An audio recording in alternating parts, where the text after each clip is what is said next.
You can take your time. You can choose your words. Let me down real easy.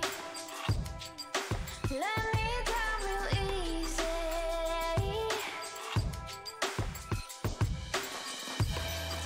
Well, I'm doing just fine, because I caught your lies. You say that it's you, not me.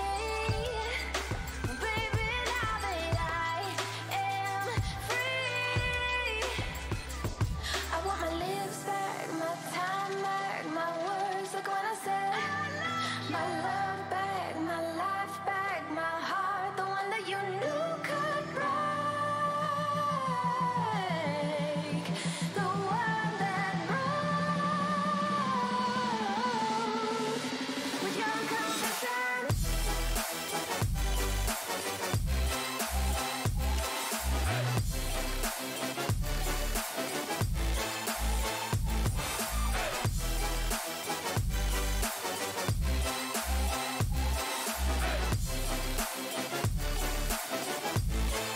With your confession.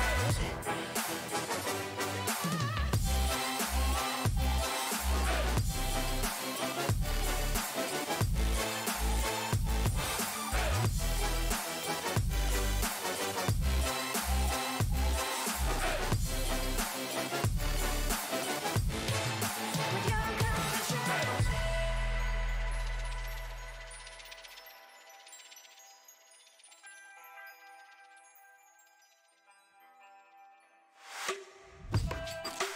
I'ma let you speak.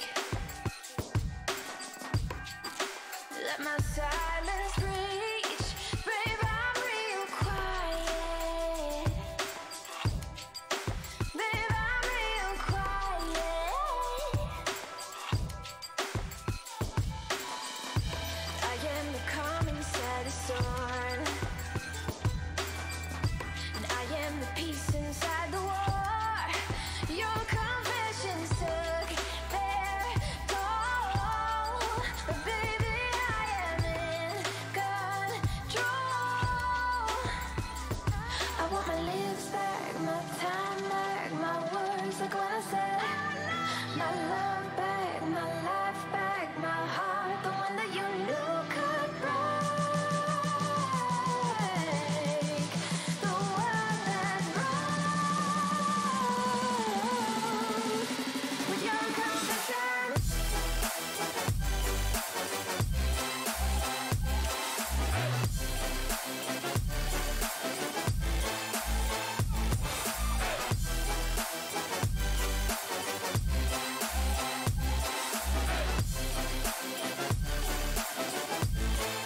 With your confession.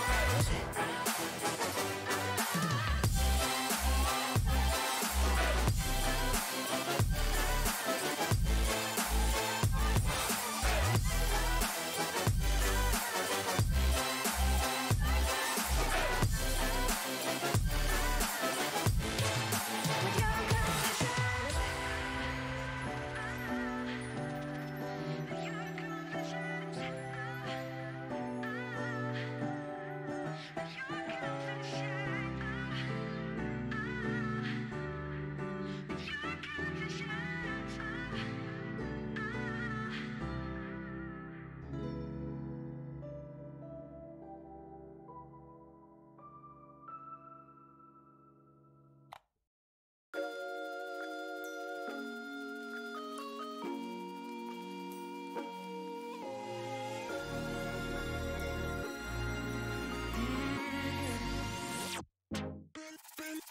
Bending over backwards, twisting off the wrapper, just to see what's underneath. Oh, dirty little Cupid, she made me do cute shit. Baby, having fun with me, but I don't mind, don't mind, don't mind, don't mind for you.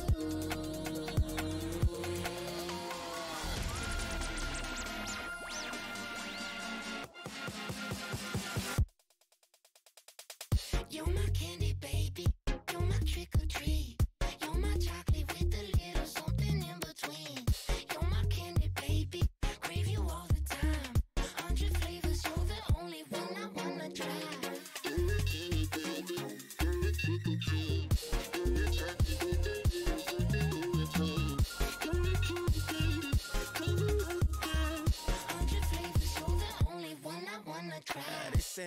sing, girl. You're my little teen, girl. Knocking at your door, I want the candy Halloween, girl. It was nice to eat you. I mean, it's nice to meet you. I might twist my words, say too much and get a sweet tooth. Wait, mama said you gotta watch your hell now. Hey, things are getting heated, watch your milk now. Wait, baby, tell me what you need right now.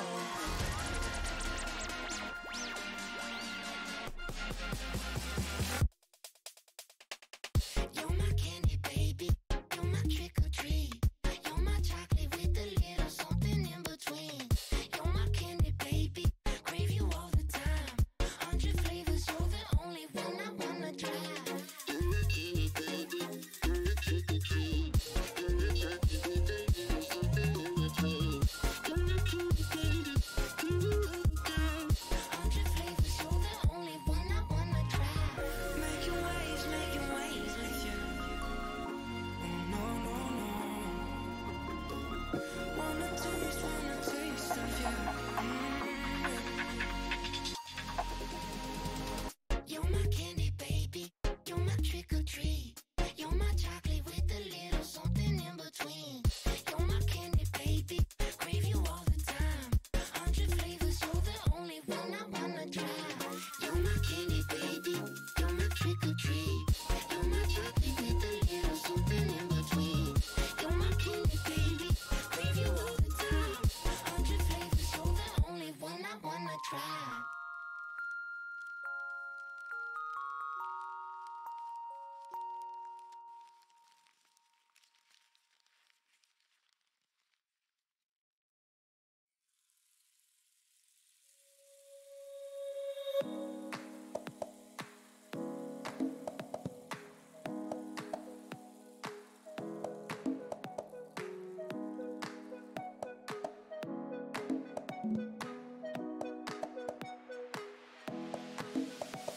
Set out, left off from the shore. She thinks it's buried deep right now.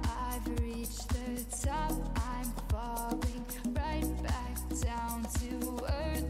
It's calling now. Feast my eyes upon this wasteland. Right now the map's becoming clearer. It's all in my perspective.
Just out of reach.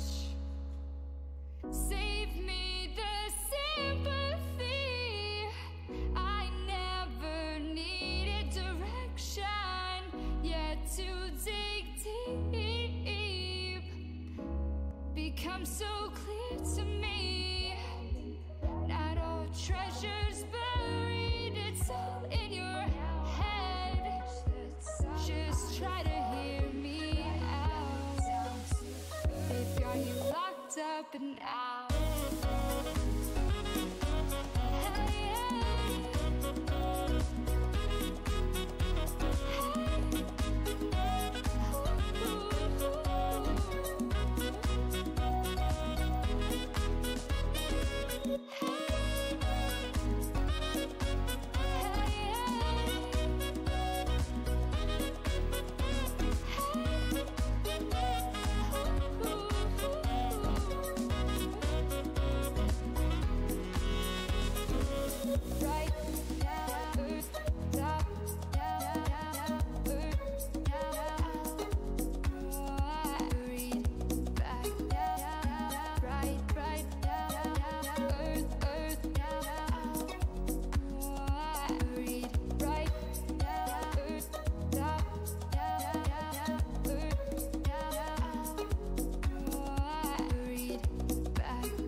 reaching out, and my heart is with you.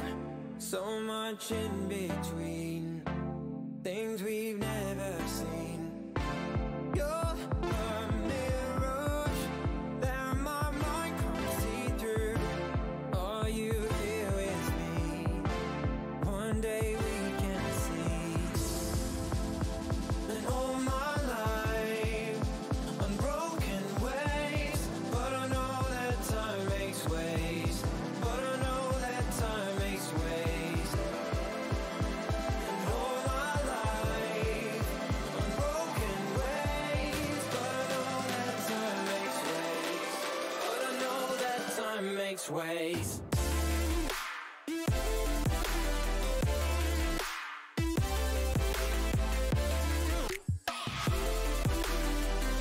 I know that time makes ways.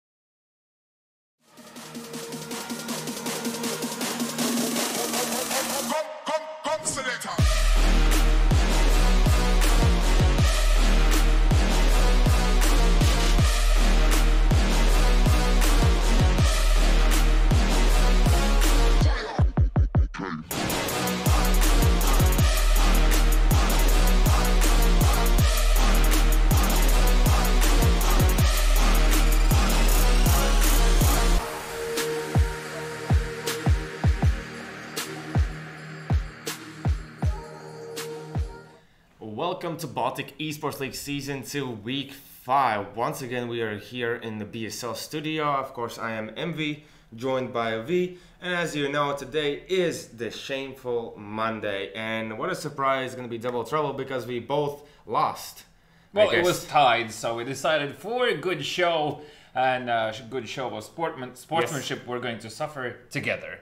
Yes. Would you like to tell the viewers how exactly this is going to pan out and what's the sitch? Okay, so basically what we thought that we're gonna continue on punishing ourselves physically, as that kind of gives more humor to the thing, as we're gonna pick a player from the teams that they're gonna play, which we believe is gonna die the least amount of times, and when he dies we have to duck 3 times and say I love Shameful Monday, and I bet after the game we're gonna be pretty exhausted, and at least we have only 2 games a day. I love being here. Yes, of course. Why not? On Mondays, of course. Yes, exactly. And one more time, I want to remind you about HyperTown, the Pro website, where the tickets are available for sale to get to HyperTown Tallin, which is going to happen on 20th and 21st of October in Saku, Suurhall. Can you say that? Say that to me. Saku, Suurhall. Yes, exactly. We're going to be in that hall, so be sure to check it out on 20th and 21st of October. And of course, let's check out the schedule. We're going to see today what games are going to be ahead of us. So we're going to see Not Like This playing against XGR, so Lithuanian-Estonian duo. Do you have something to say about it? Well, definitely there's both of these teams are able to pick this victory up, considering that XGR definitely have picked up the pace in the last few weeks here, and obviously Not Like This having that one upset victory still against eSports, was that all really just a fluke, and can they do it again? Because I mean, if they won eSports, they should be also able to win XGR eSports. But I'm not going to too much detail right now, as I do have my own opinion on it, but definitely should be a close and interesting match, because I mean, both of these teams, definitely XGR, the team that doesn't let go, Not Like This, a team that quickly can gain advantages and of course then just throw it away, or the other way around. And as we know, both teams sometimes have problems closing out games, so this as well could go into the overtime. That's at least my kind of first guess. And then after that, we're going to see Estonia against Mighty Wolves. Pretty interesting news there, because Mighty Wolves, they have switched their roster. So they have, what I understand from that tweet longer from, I believe it was Karimi Baby, that MSN was kicked. They had few heated arguments here and there. There was some disagreements between MSN and apparently 2 other players, so they understood and came to a conclusion that they cannot really correct them on the fly, and therefore a roster change is going to happen. So MSN will be leaving, and he's actually going to go to another Latvian team that's not currently attending BSL, which is AC Pirmais. Yep. For Mighty Wolves, the stand-in that's going to be playing is actually going to be Flourish. Yep. Because they have switched their roster, so they have put Viskas in their roster, but since Viskas didn't want to turn their backs on their teammates in Volsung, he's going to stick with them for this season. And after that, he's going to play in the Mighty Wolves. But Flourish, what a great add to the team. Yes, just the player who has played in the Pro 100, or as people say it, Prosto, which was, they had some luck. It was pretty fun to see when you turn on Twitch and you see a minor happening and you turn on the stream and you can see Flourish in the camera. That's all. That's a good feeling. So I hope he can perform here as well. Well, it's. I feel like his addition to the Mighty Wolves roster, and also considering that he has already played with some of the people that's on there. Yep, exactly.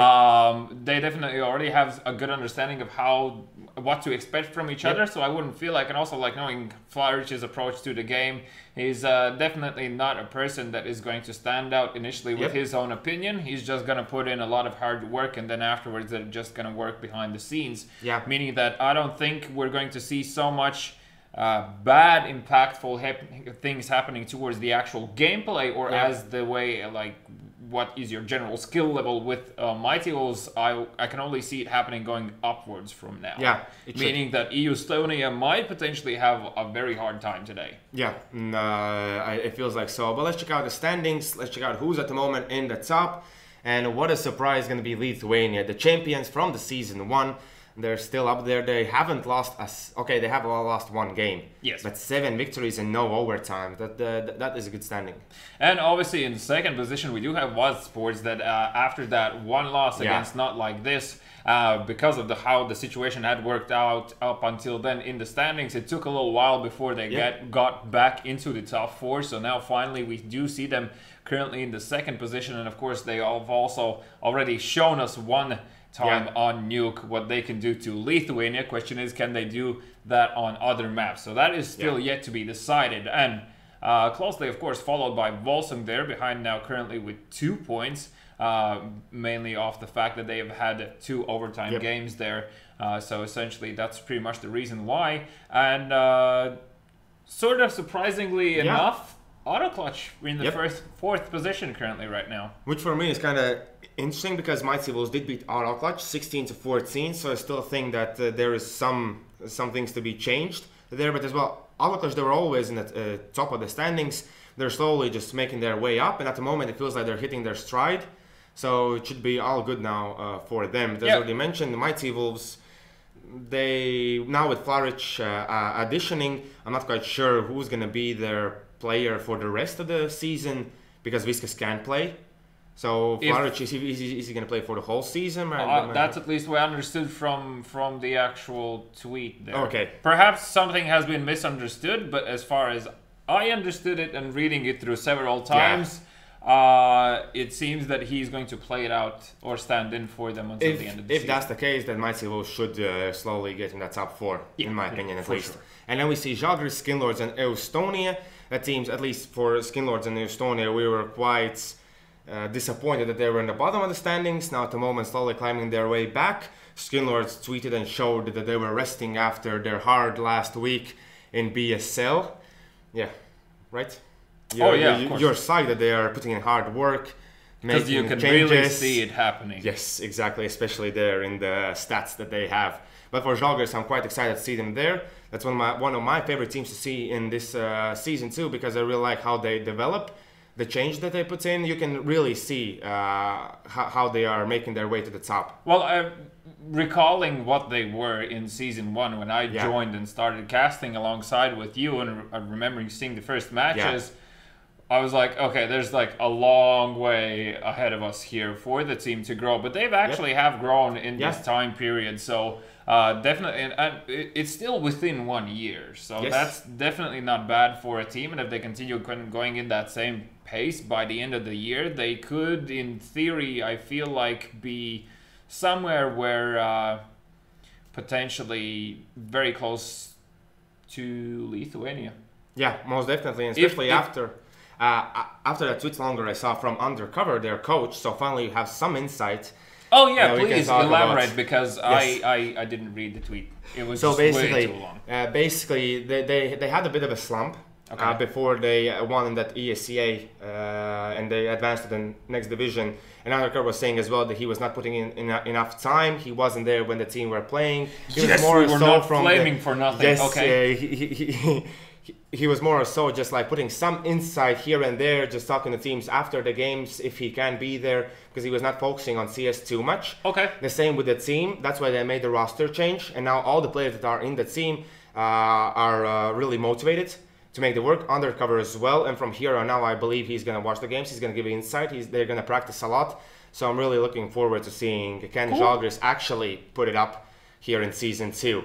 And let's check out the bottom of the standings to see who are at the moment the shameful bottom 8s. So we see there Figaro 5 at the 9th place.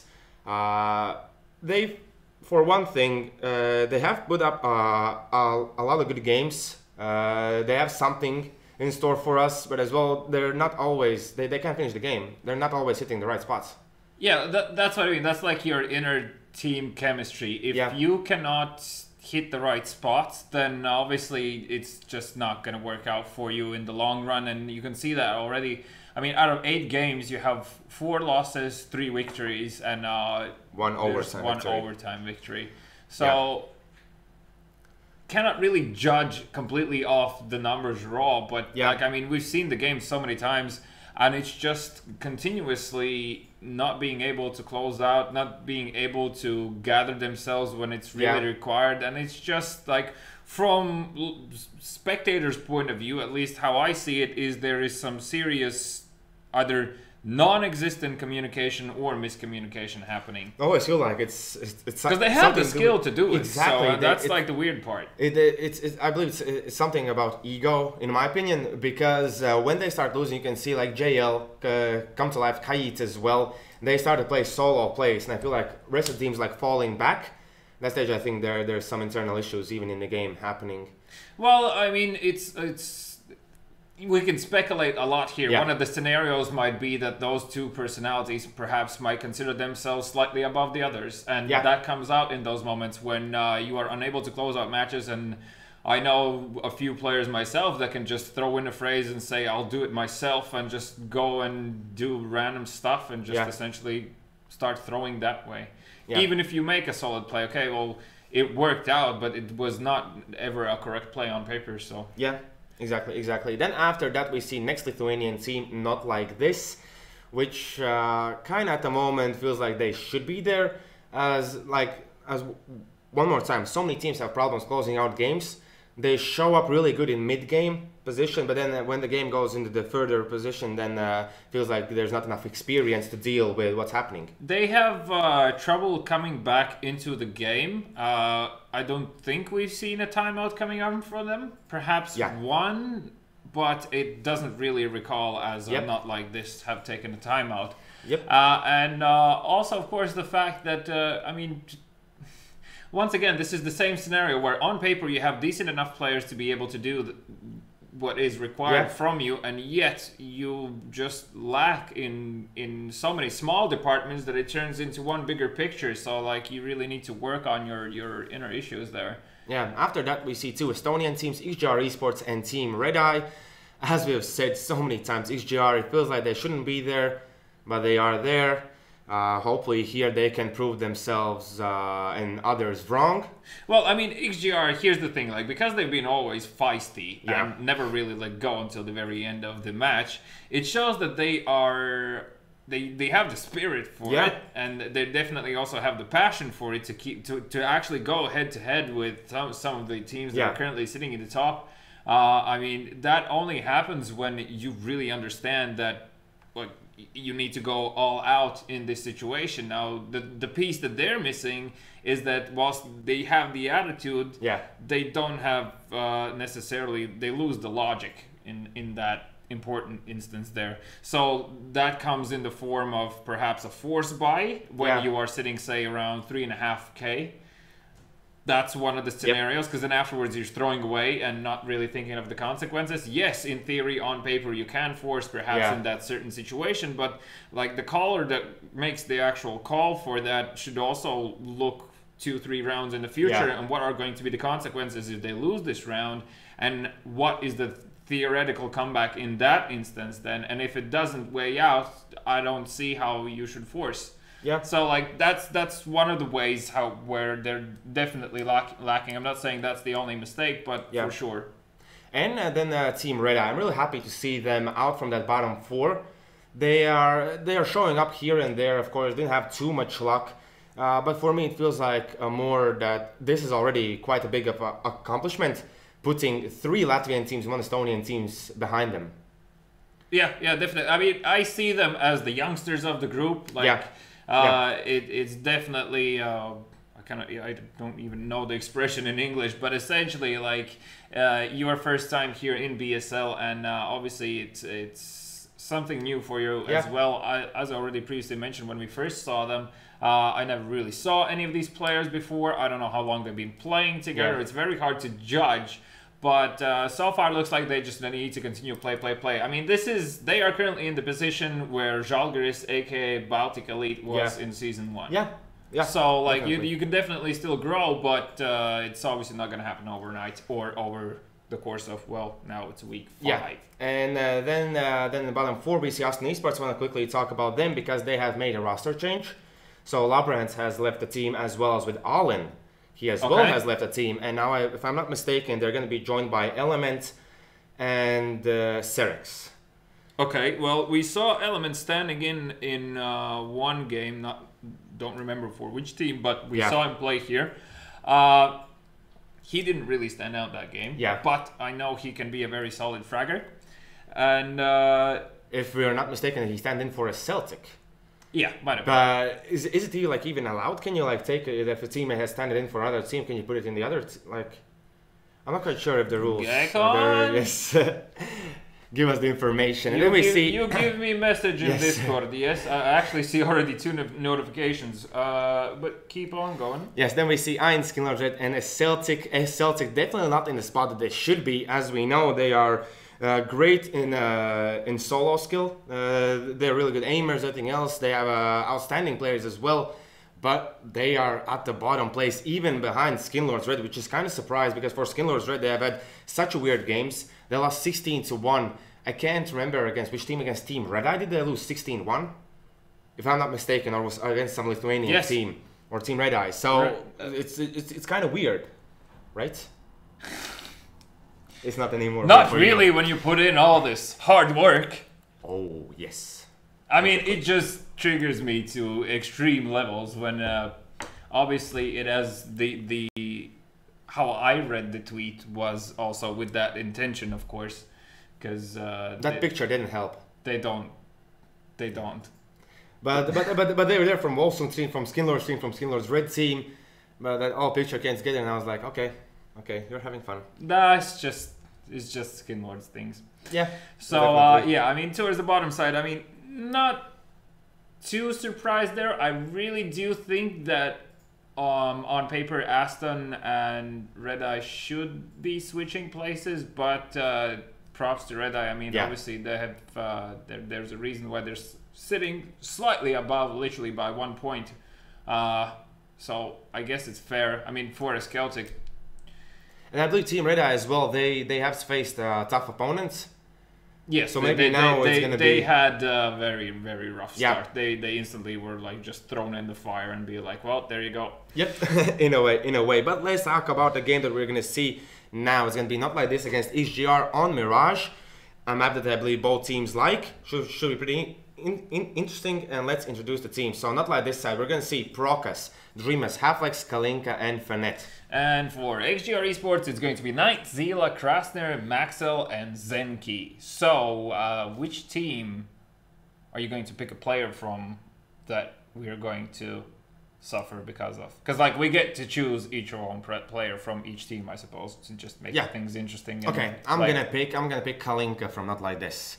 Although he's an aggressive player.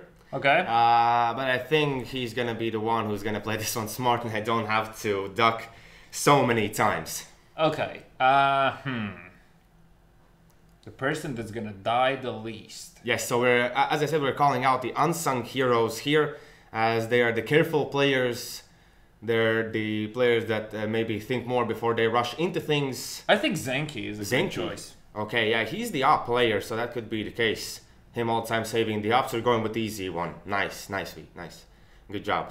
This is punishment, okay? We still have the actual prediction game ahead of us for this week. Exactly. So we can suffer the next one. Also, Element is, just quickly jumping back, in there, Tallin is still in the lineup. He's still in the lineup. That's what I'm getting in there. Well, then I maybe got some inside info from one of the players from the side of there we go, eSports. As for Elements, he's only subbing. Oh, okay. So, well, that's what I gathered this from week, it. I don't want to go too much detail, but maybe they're practicing something. Maybe they're checking just out, trying stuff out. Anyway, back to this. So you are choosing Kalinka and Zenki. So one more time, if either Kalinka or Zenki dies in this game, we're going to duck 3 times and say what? I love shameful Mondays. Excellent. So I'm ducking when Kalinka dies. He's ducking when Zenki dies. And to make sure that all of this is actually legit and you can see that, there should be a small like webcam sort of thingy showing up on during the match, so you can see that we actually do this. Yay! Woohoo! Oh, sport! I just understood that basically we can't sit during this game because anytime we're gonna sit, like, oh, Kalinka died. That's it. Yeah, have to get down. We're just making it worse for ourselves. Yes. Today definitely. Amazing. But let's say our predictions. Who do you think is going to win this one? Because as you said, this could go both ways. This can definitely go both ways, and we're gonna be playing Mirage. Yes. So I'm actually gonna go towards the side of XGR eSports. Okay. Well, by what scoreline? 16, I think it's going to be actually a convincing one. I'll say it's going to be 16-9. 16-9. Okay, I'm going to go the way of not like this. I do believe that they can surprise us one more time against their Estonian opponents, and they're going to win it 16-10, in my opinion. Yes, I really hope that Kalinka is not going to die too many times. Because I'm now slowly understanding that after like the first game or after the second game, I'm going to be all sweaty. It's going to be pretty tough. Nobody said you need to do them fast, though. Like, you can just be like... Kalinka died. And then our poor production guy is going to be like, just 2 seconds, just switched off. Speaking about the match a bit, though, like, I really feel like that the tempo of the game of XGR eSports really favors them on Mirage here. Okay. I feel like, because continuously they've been able to mix in. Yeah. They definitely are a team that thinks about how to... switch up the pace, how to approach their opponent, see what sort of weaknesses they have. And I feel like XGR eSports also, when they are on a roll, I don't feel like, considering not like this is history, that they'll have the composure to stop them if XGR eSports actually get on a roll. Because that would require adjustments from their side, and considering they're not taking even timeouts, I don't think it's happening. That's my reason. For me, I think that Kalinka was a really great addition to the team. I really hope after the last week he did get some insight of the team, maybe help them fix some issues here and there, which could put them above XGR eSports in this scenario. Because at the moment they are above in the standings. So whoever team wins this one, they're gonna switch their places. So it's pretty important one. Actually, why not? Why not? So there's going to be a bit of a warm up for ourselves as well, as the players are going to be knifing for sides. We're just gonna go through with the punishment and just start it from the knife round. And if a teammate in the knife round kills Zenki or Kalinka, it's still a death. No, it doesn't matter how they die. Like, if they die, we do it. Simple as. Like, let's just keep it simple, not make it overcomplicated. You still need to remember the dude and actually to follow the kill feed. Yes. So, now, hell would be if we would start to do this in warm-up, which we are not doing. Because it's been a long day and it's going to be a very long one, so... Because Kalinka has died 9 times and Zenki has died 21 times. So I guess you have to duck at the moment 63 times. Let's do this, V. Go. And 1 and 2. Mental ducks, yes. You're ducking mentally. 3. But course. speaking of last week's punishment, though, I've really felt those 10 kilos another 2 days afterwards in my lower back.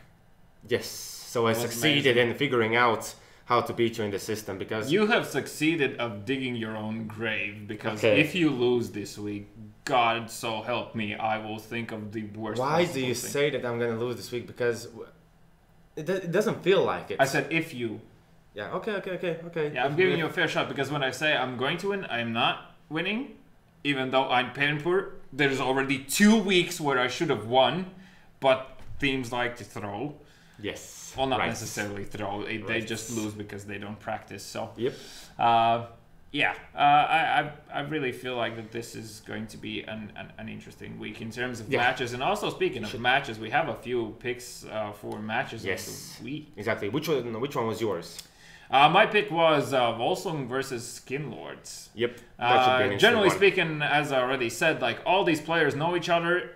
Historically, domestic duels always have been interesting to watch. Yeah. And also know that like these players know each other's playstyles extremely well. As Like well. they know the things that the other players like to do. So I feel like it's going to be a lot closer game than one would think, judging just by the standings. Yeah. I picked Skin Lords versus Žalgiris, which is gonna be played out on Wednesday because I really do believe that that's gonna really put things into perspective. As Žalgiris are now putting in more and more work in their playstyle. Undercover is giving insight, and Skin Lords, as they have said multiple times, as they showed in their tweet, that they're working hard. They're gonna fix things. So I really think that at that stage, it should be clear which team has the potential to get in that top 4 and which team won't get into that top 4. Would you like to know the reasons behind the delay? No, because of your laugh. Yes. Fill me in. Yeah, sure. So, Zila and Dreamus are currently playing the last few rounds on Face It in the BPL thingy. Well, enjoy your penalty points, boys. I will be taking that money. Yeah, basically, because as well, like when you start, you know that you're gonna have a match at 8 o'clock in the evening. Right. This is what I'm saying about these teams. This exactly shows what your attitude is towards your teammates, what your attitude is towards the actual game, what this means for you, and so on. You don't see WASD Sports going to play Face It when they could definitely be in a position where they do that before. In season 1, they did a few times. Other sports were late to the games because they were all playing and practicing before the matches. Pretty sure that stopped after the first money penalty. So That should be the case. I'm not quite sure which teams already have the penalty. we have Skin Lords have a penalty, I believe, for Flushed because he's all the time late. Yes, they received 1 minor penalty point. Okay, And then they had Lithuania. and Lithuania as well. Yes, Yeah. Lithuania got a penalty point because the right Ikas's, side, it to was the right Ikas's birthday. Yeah. And he was traveling over. Still, time's time. So Okay, so we can see the Skin Lords have the penalty point. Lithuania, Skin Lords, not like this. And who else there in the bottom? Okay, it's going to be as well Estonia for Skarl, who was not ready. Yeah. And then is that a Celtic? Yes. So not too many teams. You can see which teams are. Well, I feel like way too many. Yeah, that as well is the case. I feel like way too many. Well, Because I believe we had a delay for 30 minutes once. yes. Yes, which was Well, nuts. this last Saturday you didn't get to experience it, but I Nope. had a 40-minute PUBG delay. Really? And what is the reason behind that? Just PUBG things. Was that like a system issue or was that player issue? No, like we had to do one remake and then we had to do another remake because basically Not like this, have 5% penalty. 35-minute delay. Okay, and who else? As I'm not seeing on the left side, I really want to see like which team has those. Lithuania have 5% minus on their winnings. Which, if you put things into perspective, if they're going to win those 5% are a good amount of money. see, like, okay, not going into too much detail Okay. about my personal opinion on the agenda, But about the delay on Saturday for PlayerUnknown's Battlegrounds, essentially, what happened was that when you create a custom server, you set the rules for the match. Yeah. And there are certain things that you disable or slightly change to make it a bit more esportsy. Okay. Because PUBG.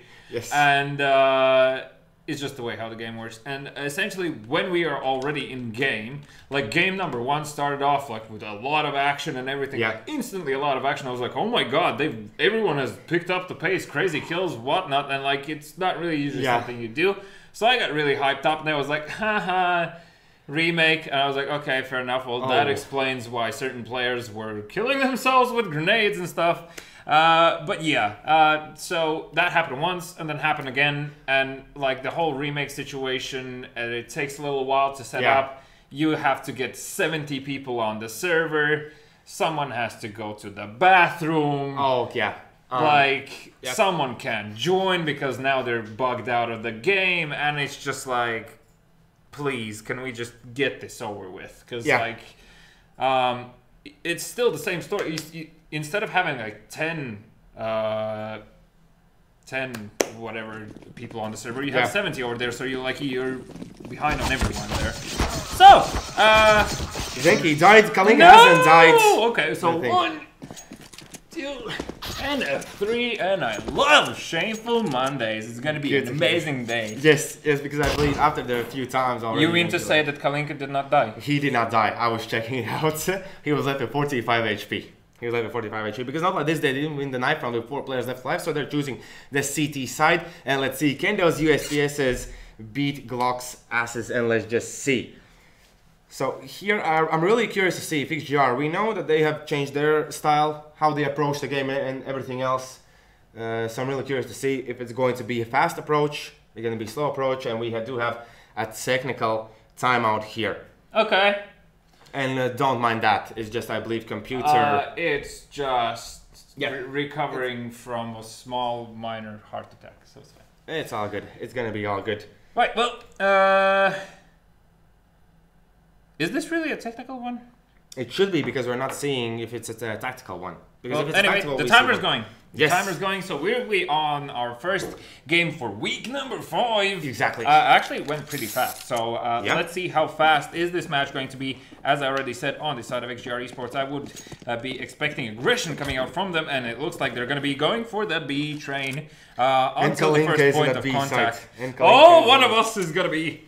Almost definitely. It's going to be you. It's going to be you, because Dreamers now is going to get the headshots in as they're rushing forward. The flash is going down there. Knight's going to go down instantly. Dreamers looking for more kills. He can't find it. Crosshair is going to kill him off. And Kalinka Lepis, he's going to find one headshot, but he's going to go down. As they continue taking on the site here, Proc is now looking to see if he can find the thing, the kill, excuse me, towards the forest position as the bomb has gone down. Zila has gone down here, and now Zenki with Maxwell need to go huge here. Zenki does find the first people already approaching him. He will go down. As well as Maxwell. We both suffer already in the first round. Shameful Mondays, I love indeed so much. Amazing. This is the worst idea ever. Yep. Okay, well, the first round will go towards the side of not like this, and unfortunately for XGR Esports, it seemed like they were able to get out into the actual side, but they got very quickly interrupted, and then afterwards, they sort of split up and didn't really, like, it's the scenario where you get onto the side but do not establish control of the side before you already start splitting up. That's the mistake, and that's a no-no from the terrorist side. So obviously, therefore, they suffered the consequences in that. Now, there's a few P250s and also a Deagle in the hands of Maxwell there. Zila will be running out towards middle here, looking to see if he can spot any players, and there's actually 4 of them in middle. Kalinka now, I believe he just spotted the shoulder there. As the shoulder pre comes through, he's looking to deal some damage, but understands he's going to be pushed as he will find Knight and Zila. Already 2 kills. Brock is pushing forward, he's going to find Crosshair, has to be pretty careful as there's one more player middle. He's going to look for the headshot onto Zenki, but Zenki won't go down just now, still 100 HP,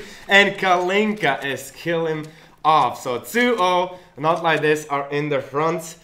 How are you feeling? I love Shameful Mondays. Exactly. So let's continue on now. Finally, the Byron is going to come through, and Kalinka is instantly going to go for the op. So the question here is he going to play from window or he's going to be the guy in connector? Well, definitely not a guy who's up close anywhere because you do not want to lose that AVP very early on here. And I mean, Kalinka's playstyle definitely is fitting for him. He does like to move around, but he's also being careful here as he actually misses that shot. He will go down as Knight puts a very solid bullet in the front of his face, meaning that that's the op already down on their side as Maxwell and Fonet both find their doom in the hands of Fonet. In that process, quick 2 headshots. As I forgot to say it, I love Shameful Mondays, but now it's going to be Dreamas and Procus. 2 guys left. The bomb's going to be planted in the A side. Dreamas is a really good position, especially with this off. Has to be pretty careful as he's going to be peeked by Zenki. He's going to be killing him off, and Zila as well with the next kill. 2-1. And as you said, they have to be careful about not losing this op, and they lost it. They lost the op, one thing. Zenki also looks to be in a very scary form with the AK in hand there. I mean, those were, like, when he came out towards the A site, it was just like tap, tap, the dudes are gone, the site's empty, just very moving forward. He just cruised through the thing. So now, reverse surprise, basically, it's a reverse round coming out here as not like this currently on pistols, and obviously XGR eSports are not going to be pushing much here. They're just going to hold the positions to understand if there are any sort of shenanigans happening from this side of not like this. Max has such a great situation that he could find a player boosted up there in the position that is Procus there, as now Max still can't hit the shots. As now you can see Procus, he's not switching his position, but he's going to be taken down by Zila. As the rest of the players move into the side, they're going to look for the kills. Krasner kills off Dreamas, only 3 players remaining, and it looks like Kalinka is going to be next one in the line, as Hapla is going to save a teammate, so he's killing off Zila. There's going to be 3 players left. They can still save an AK here in this scenario, as Fanet has found one towards short. But now the rest of the players from XGR, they're staying put here, as Krasner takes down Haplex. Kalinka should save this AKM, but at this stage 8 HP and he basically can't get away. Yeah, he just got dinked through the wall there as he's going to go down by the helpful hands of Zenki. And Maxwell will finish off Fonet. That is going to be 2-2, and it will also put Not Like This on a full economic. I love Shameful Mondays. Isn't this great? This is super great, and with all those ducks and everything else, it feels like everything is going faster. You're just waiting for that. That is your blood pressure screaming at you. Start working out.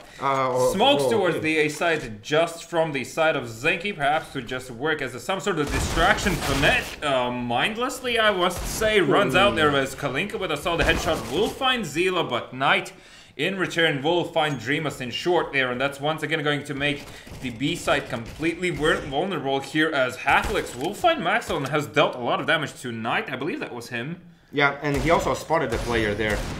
So all the information's already given. You can see Kalinka is going to push from short. He has got the AK in his hands. He's going to deny the bomb play. Has to be pretty careful. Has to even back off here. But he's going to find 2 kills. Only Zenki remaining, and his position was as well spotted. He has to check out short as well, as 3 players are going to push him now. But he's going to take down Procus. As now the second player is pushing as well. He can't find Kalinka just yet. You can see Haplex here is making his way as Kalinka is going to kill off Zenki. He's going to be 3-2. Not like this. Fight back. And I love Shameful Mondays. Yes, of course. We can see there's still some money on XGR eSports side. So they have managed to get the AK. Pretty interesting choice. As Scout is going to be picked up as well. Not too much utility, but they do have all 5 smokes. Yeah, they definitely have, they can do some sort of either A, execute, or first even take middle. And then afterwards, jumping out without the smoke, they're a bit risky considering they should know that the CTs are going to have the AVP in hand and so much damage dealt towards Knight and Krasner in that situation. That's great through really landed a lot of bullets towards these players. Now Fonet only taking return damage will be dropped down to 30. Kalinka dangerously peaking here as he's already dropped down to 48, and Zeal will find Procus towards B. B seems to be an issue for Not Like This. At the moment, it feels like it, as it looks like more or so players want to push towards that short position, as Zeal is going to be taken down by Dreamas, waiting in that ladder room, quickly changing his position, being safe about it. Even, who was it there? I believe it was Maxwell, who was spraying through the smoke and trying to find the player boosted up there on those boxes. As they're still in the middle, they still haven't made the move, as I believe it's going to be Zenki clearing the A site one more time. And interestingly enough, you can definitely see that these players are, both of these teams are on high pace, like high fast action mode, essentially, as it is still another 40 seconds on the clock, but so much already has happened in this round as the remaining XGR esports players are going to be taking the A side. Question is, do they expect Haflex to be here? And it does look like they are even considering the fact. Now Krasner with the flank will find Kalinka as he will go down. Knight and Maxwell will go down by the hands of Halflix there as Zenki will go down, and that is going to be me going down as well here as the number 3, and I love Shameful Mondays. We could say together, man. We're putting up a show here. I love Shameful Mondays as well. It's going to be, you know, not like this, defusing the bomb, winning it there in the end. 4-2. Looks like now finally XGR eSports are facing some kind of issues. Yeah, so, well, of course, you winning the second round, yeah, and then afterwards losing the one beforehand, well, the next following one and the second does mean that you're going to be inevitably pushed down on pistols here. So nobody's out of the woods just yet, but of course, good job for Not Like This being able to bring it back instantly. Oh my god! Sit down! Sit down, as same as he did. Zila will find Fournette as well. Procus does manage to take down Zila, and Halflix does find Krasner in the process, so it's still 3v3 here, but Jesus, was that a quick one? Yeah, that was a crazy quick one. I love Shameful Mondays, of course. I really need to be reminded. Please, Zenki, don't die! Zenki dies. Will die in... Oh my god. And what do you love?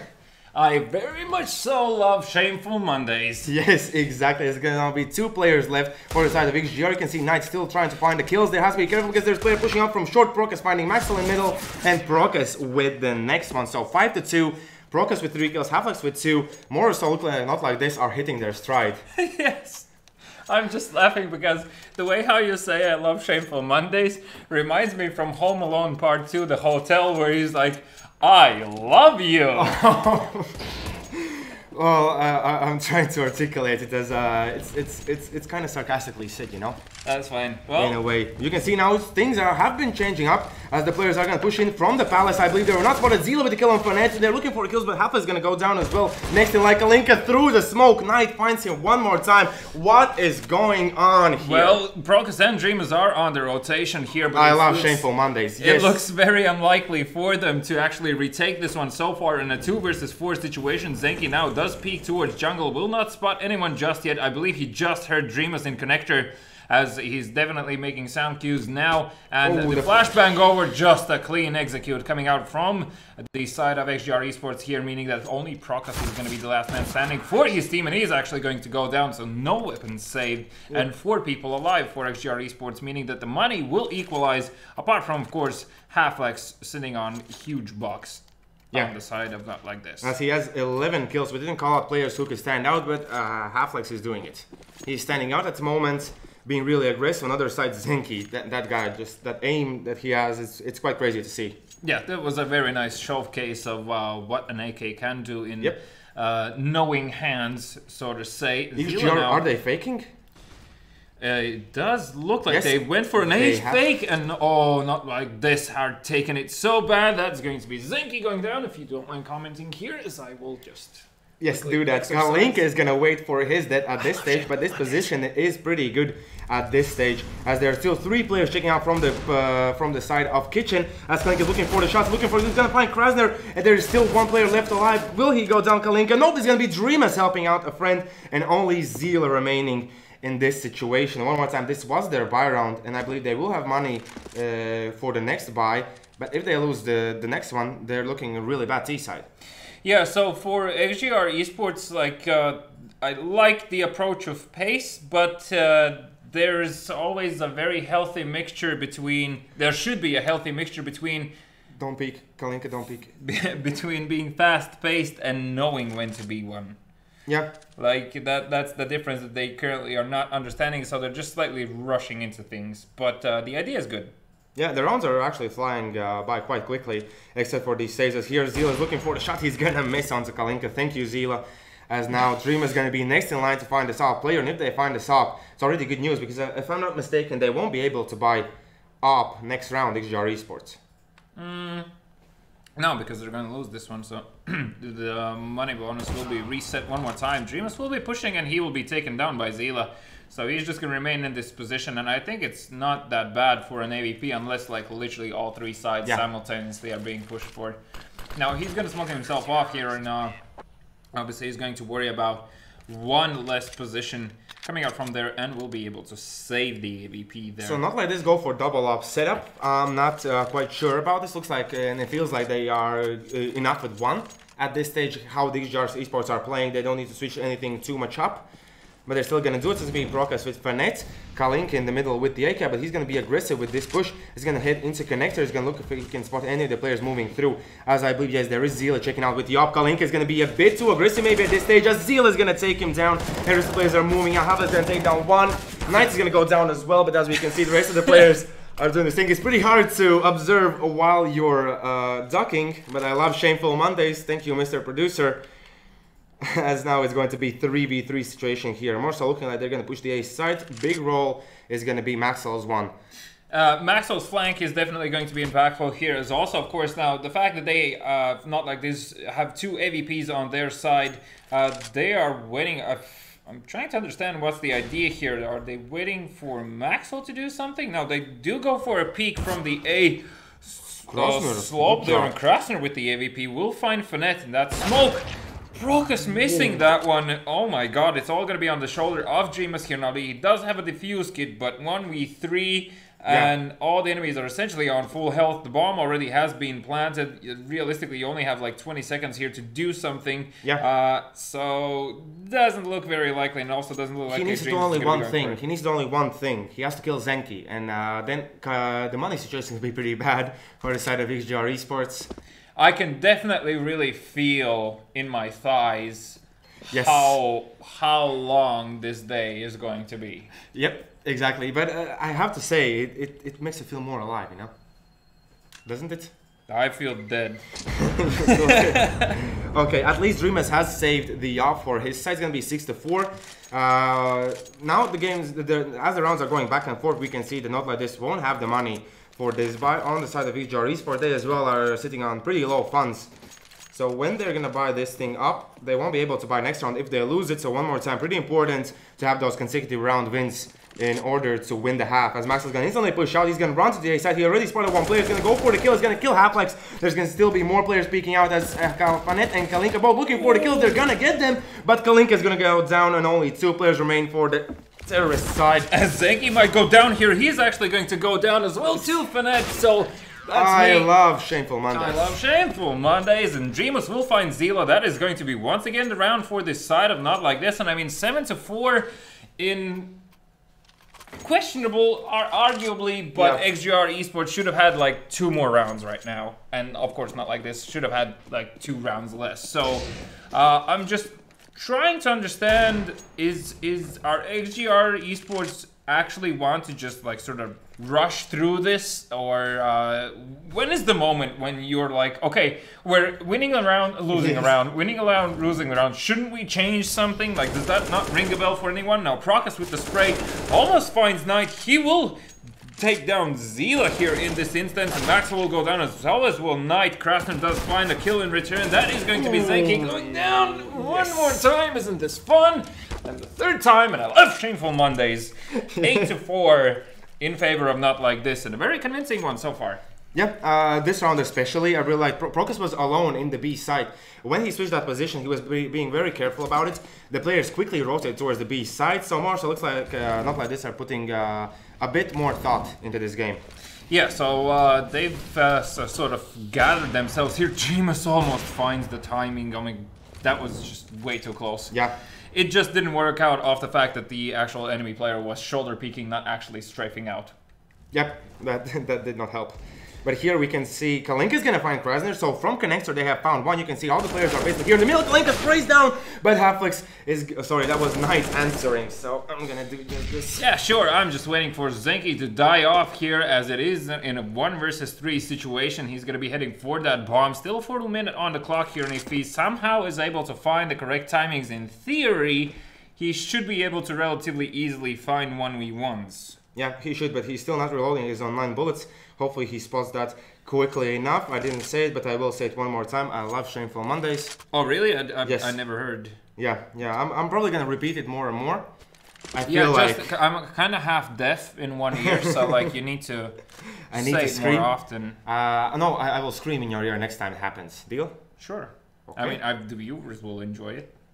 I probably won't.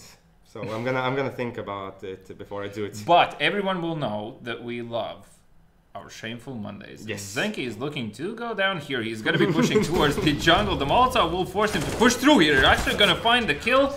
And Half-Legs, well, fine, Zanky, and it's my Exactly. legs already locking up, and I love Shameful Mondays. Can you believe it? This is gonna be an overtime record. Please, no, oh my god, that's also a possibility, Jesus That's Christ. always a possibility here. That's always a possibility. This could be an interesting one. So finally, not like this, they have won 3 rounds in a row, and I believe now should be the time where XGR realize that they need to switch things up. As Kalinka is gonna find 1 kill onto Maxwell, is gonna make his way back, but instantly the players are peeking out. Planet with the spray down is gonna find 2. Now player peeking from the window. Dream is gonna check out short. He already, I believe, spotted the player towards short. Brokas did hear a guy move through. Kalinka is gonna find Zenki, and only Zila remaining here alive. And let me hear it. I love Shameful Mondays. Great! Zila is going to take down Brokas. He's alone in the B side. He could have even planted the bomb, I believe, in this stage. But the bombs dropped down in the middle. As now he's going to be hunted down by Fenet. He managed to save his position as he's going to kill him off one, but Dreamus comes in. With the drive-by, Yes. CZ will take him out of the game, and that is going to be 10-5. 10-4. 10-4. 10-4, excuse me, as I'm looking towards XGR Esports. Hopefully picking up another one here. Otherwise, it's going to be very hard for them. Essentially a comeback from round 1 if they lose the initial pistol round. So Yep, exactly. One here, fun fact, you already have ducked 30 times. really, Yes. we're gonna be so buff. feels like 200. Well, let's just see now as Dreamus, he has the time of his life as he's gonna find Zila. So one player shot down. They're gonna push into middle as well. Here, will they be spotted? As the smoke kind of does not help Fanet here. He's only checking the underground position as we can see.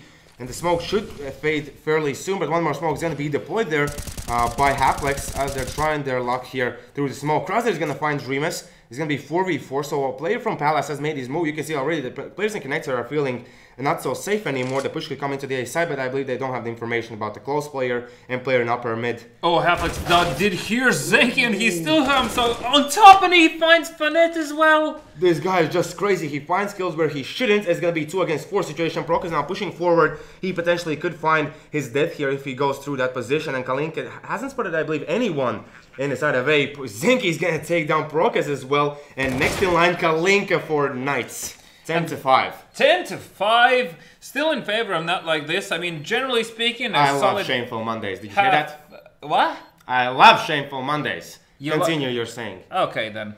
I mean, for not like this, as I already said, like there's 2-3 rounds that they shouldn't have had on paper, but unfortunately, due to the mistakes of XGR Esports of slightly rushing things there, that This mid position was... it's just yeah, that shouldn't have happened. too much of everything, I would say. Yeah, in that scenario, definitely. Let's see now. Not like this, they have decided to put 3 players towards middle, 2 towards B, so this could be a B split. But unluckily for them, basically this is a stack towards B here. As Zila's gonna look for the shot, he's suddenly gonna get tagged up. At least there are 2 players there waiting. As Zila moves in, he's gonna look for the shots. He's gonna find Panet. The player's already pushing him from short. Now he's gonna find Dreamus. Zenki did go down. As now they're gonna push in Kalinka with the next kill. Only Maxwell with Krasner remaining. He's gonna be 2v2, and I believe they still don't know where Krasner is. So this could be an easy kills for him as he's gonna look for the shots. He can't hit it. He's gonna take down half. He's gonna look for Kalinka as well. It's gonna be 1v2 here as Brokas is gonna rush towards short and middle. And I love Shameful Mondays. Let's see if Brokas can do this one. He's facing 2 players at the same time. He does understand that bomb was not tapped. There was tapped now, just as Krasner will take a dink to the face. One more bomb tap. He does have the defuse kit, but absolutely must stay alive here. What? Brokas finds them both.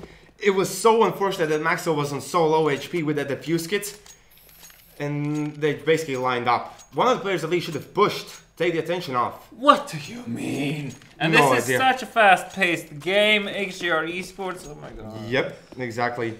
Let's see now, not like this, they will push towards middle, so they're instantly going to check out the window room. I believe they did not spot the player toward the underground, as who was it tagged there? Zenki was tagged. Luckily for him, he didn't go down, but Thanks, my Fanet man. with a grenade. Fanet's going to find one more, so very quickly, this guy finds kills. Maxwell did find Dreamus towards middle, but already the A side is cleared out completely. They know where Maxwell is, he's going to be pushed. They're going to even double pick it, but Maxwell has found the second with the CZ. 8 bullets remaining, but Kalinka finds the kill. Only Zeal remaining in this scenario, and I have to say, not like this, they're looking so good here. They're picking up the pace. XGR Esports can't really break them. Shameful Mondays are the days I love. Yes. I like, very nice. Are you are you dizzy? It just feels like you're talking really weird. Man, like Zenki is dying a lot.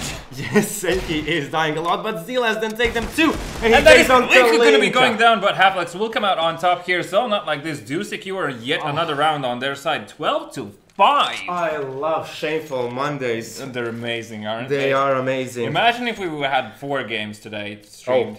Oh, that would be just the best thing ever. The best thing Bring ever. me my wheelchair, man. Yeah, because I believe tomorrow we're gonna be late to the stream because how we're gonna get here? Like we're gonna crawl here. Well, definitely someone is going to be on time. That is going to be not like this. Jumping out here onto bomb site B. Clearing out all the corners as Zila and Knight already have gone down here. Zenki with the CZ in hand, looking to see if he can find any extra cash. Yes. And perhaps tilt a player or two. Please, yes, thank God. That is, I believe, the first Zeus kill also that we have here in second season. As Krasner will go down, but Maxwell will find Procus in the process there. Zenki now hiding away with that Mac 10. Close up range, can still find a lot of damage if anyone goes through there. And it looks like here it could be Maxwell going down. Maybe Halflex can maybe not spot the player if Maxwell's gonna find a kill, but no, it's gonna be Halflex with the kill. Only Zenki remaining. He has found a second Zeus as well to use. So let's just see if he can find any more kills as Fanet is gonna push him forward. He did not. He hears the players moving into CT, so he can now go for the kill. He's gonna peek out and he's gonna look for it, but Fanet is so low. He was 9 HP and Zenki did not hit the shot. Unfortunately for him, but this is exactly the worst case scenario that I was talking about for XGR eSports here. Not being able to pick up that first round, not being able to come back into it, and then afterwards losing the 2 follow-up rounds is just pretty much now or never for them. If they don't win this spy round, they in theory should not have a chance to win this.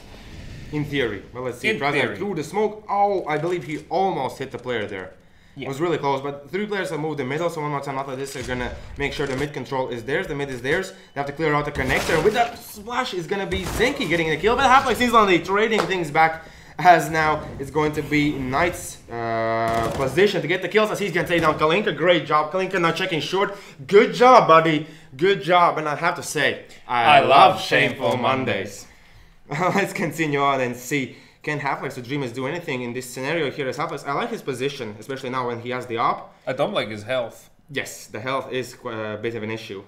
Well, the position is very open now. Dream is being spotted towards B and also takes a lot of damage here initially. Actually comes out on top as Halflex finds the kill onto Maxwell. Once again, it's just falling apart from XGR eSports, and only Knight is remaining towards B bomb site now because Dreamus was holding the bomb in hand. Obviously, he's going to be rotating, but because Halflex is essentially in the middle of A site, he's pretty much just calling it it's empty. So therefore, the very long rotation coming through here, Knight pretty much without a defuse kit should be going for this round. It's extremely doable. Doesn't even matter that they are on low HP and he might not necessarily know it. 1v2, 13-5, you need to secure this round for your team. Yeah, if you want to have any chance of winning. Because next round they won't have the money. He's gonna find Dreamers. Only Halflex remaining here, so 1v1 situation. As Halflex finds the perfect timing, he's going to find Knight. It's gonna be 14-5. And eco round for the side of XGR. And it's looking like they're gonna be going down here in this match. Yeah, and such a rush decision one more time. Like, in that situation, not even peeking from stairs, but just running out in the open. So, I mean, I did predict that it's going to be 16-9 in favor of XGR eSports. Boy, was I wrong, as Maxwell will take the head of Halflex there. And Emily's prediction was 16-10 in favor of Not Like This. Yes, so we can see who is better at these predictions. Yeah, of course. Well, Dreamers does find Maxwell here, as the Molotov will be thrown towards the shadow position. Zenki close by the smoke, waiting anyone to run through here. What? Yeah, that was quite impressive stuff there from Zila with the scout finding Fanet. As Zenki's gonna push him forward, going for the kill. He's gonna get taken down by Dreamers. Only 1 player remaining on the side of XGR. That's going to be Zila here, 1v3. I love Shameful Mondays. It's amazing. It is amazing to see you duck so many times. I haven't seen half of the game because Zenki just keeps dying. Yep. He does. He's getting more kills as well, but he just keeps on dying, and Zeal is gonna die as well. 15-5. It's gonna be a buy round from XGR. They're looking to go towards that overtime, but at this stage, it doesn't look like they can get it. It's not like this are looking way too good in this match. Because they initially rushed their approach, and I mean, as I already said, I did feel like they're going to go for this fast-paced game style, but without any sort of switch up in the middle that I pointed out previously that they are one of the rare ones that have a tendency to actually do this. Haha, jokes on me, life. As Zeal will go down there, and that is going to be not like this. Starting off what could be the final round here. Yeah, especially now Zenki with this position could potentially find someone towards short. We can see the approach. As Dream's gonna take down Krasner. Maxwell with a kill onto Dreamers, so back to back. As now Zenki's moving in, he is fully flashed and he's gonna be taken down by Finette.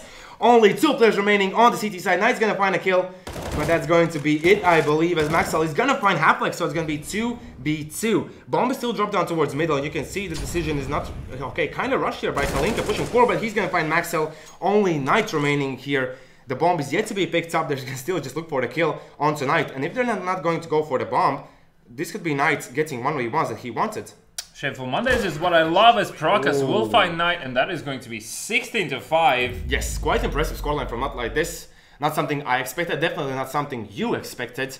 And I want to point out, I believe you crouched 45 times. Great. Yes, 45 times, and I ducked 39 times. So 6 less than you. Are you feeling okay about this punishment? About what? About this punishment, do you feel okay with it?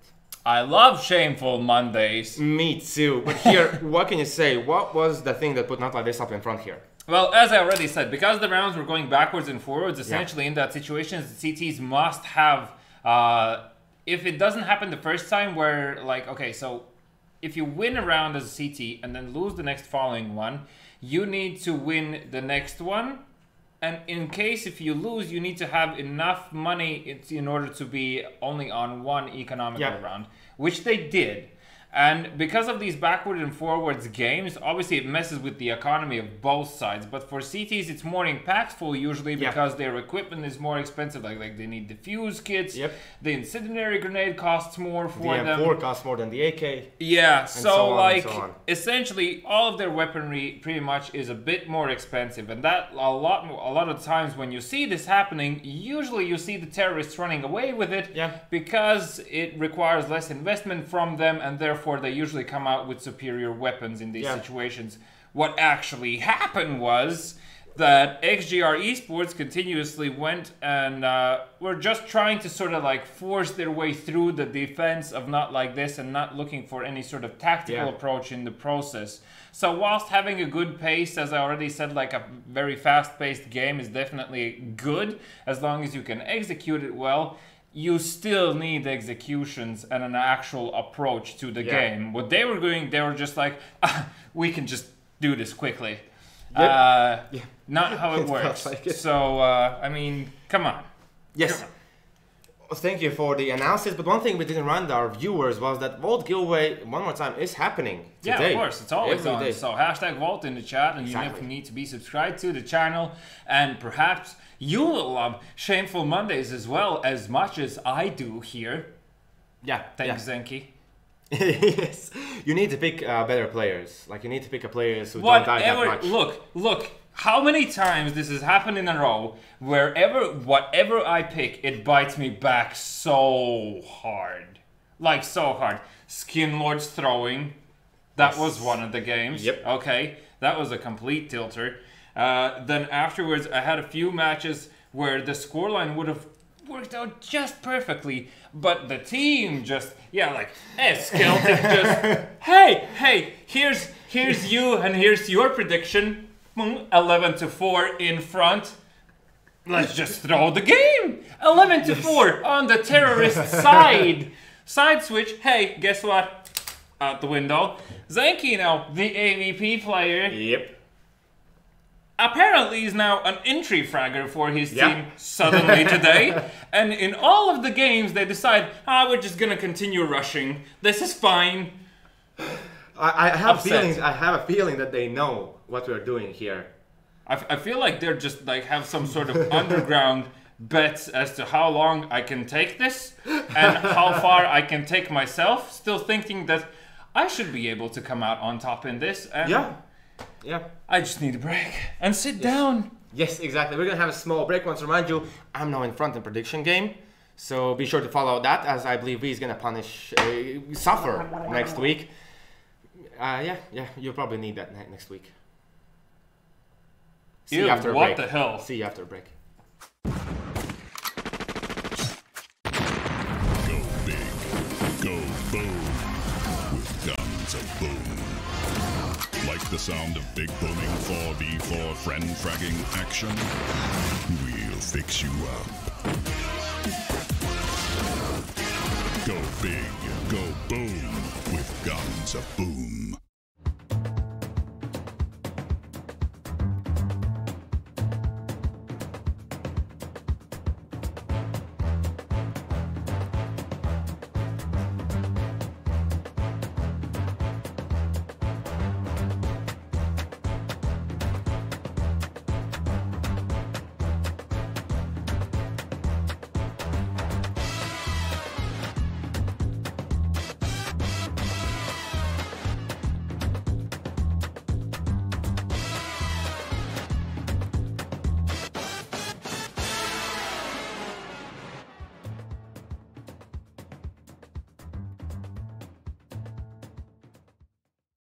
Lešik, butik, jau viss ir redzēts.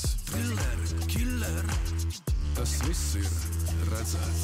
Skandāls, secret, viss ir redzēts. Creepy, crazy, jā, viss ir redzēts. Pārsteidz mani, pārsteidz mani, pārsteidz mani, un tagad pārsteidz mani. Lūdzu, jaunā Helio interaktīvā televīzija nomaina Lattelecom ITV. Televizors, tālrunis un planšete darbojas kā viens vesels. Tagad pārvaldi un aizraujies pilnīgi jaunā līmenī. Izklaide progresē. Helio.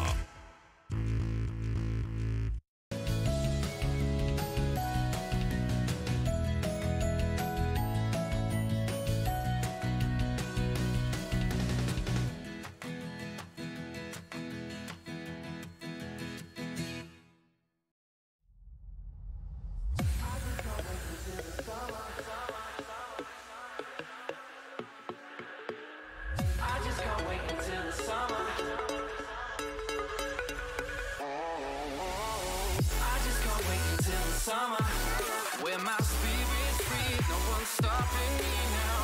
I just can't wait until the summer, when I meet with you again. Yeah, I just can't wait until the summer, when my spirit's free, no one's stopping me now. I just can't wait until the summer, when I meet with you again. Yeah, I just can't wait. I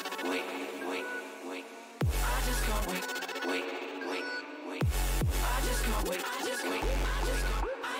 I just can't wait until the summer.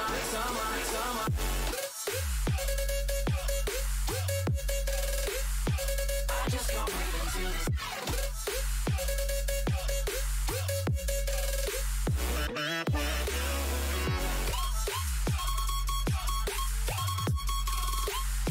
I just can't wait until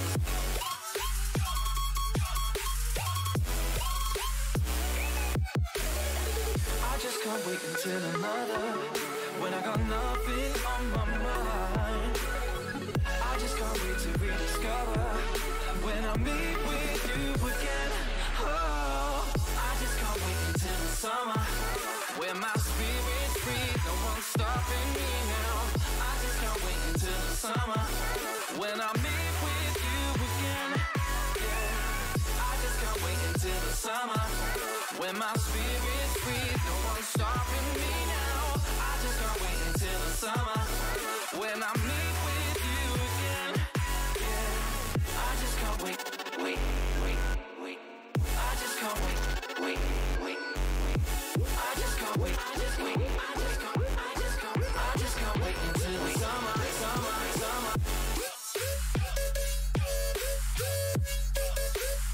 I just can't wait until the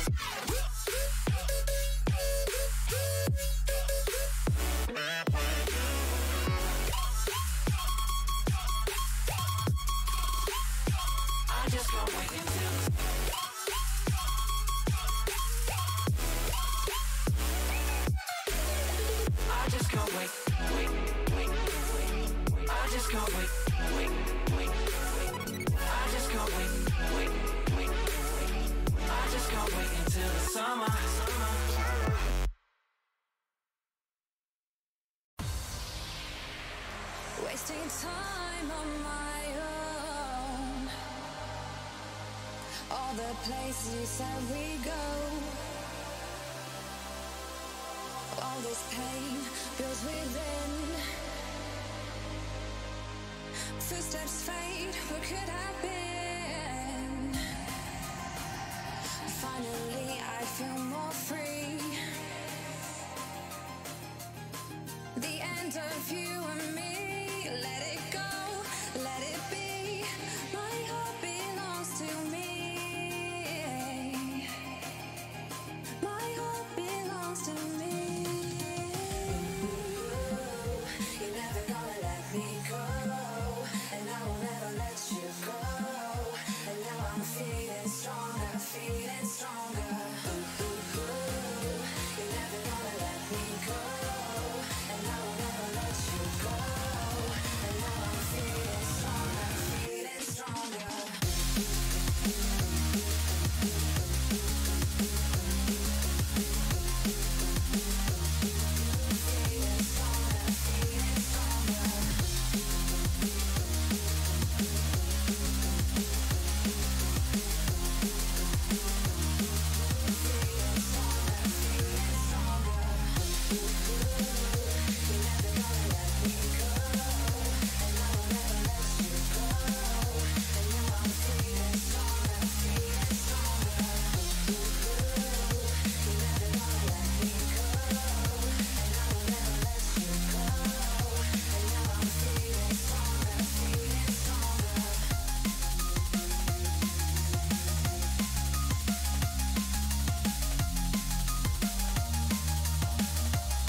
Hello and welcome back. Now we're gonna see the next game here on week 5, day 1.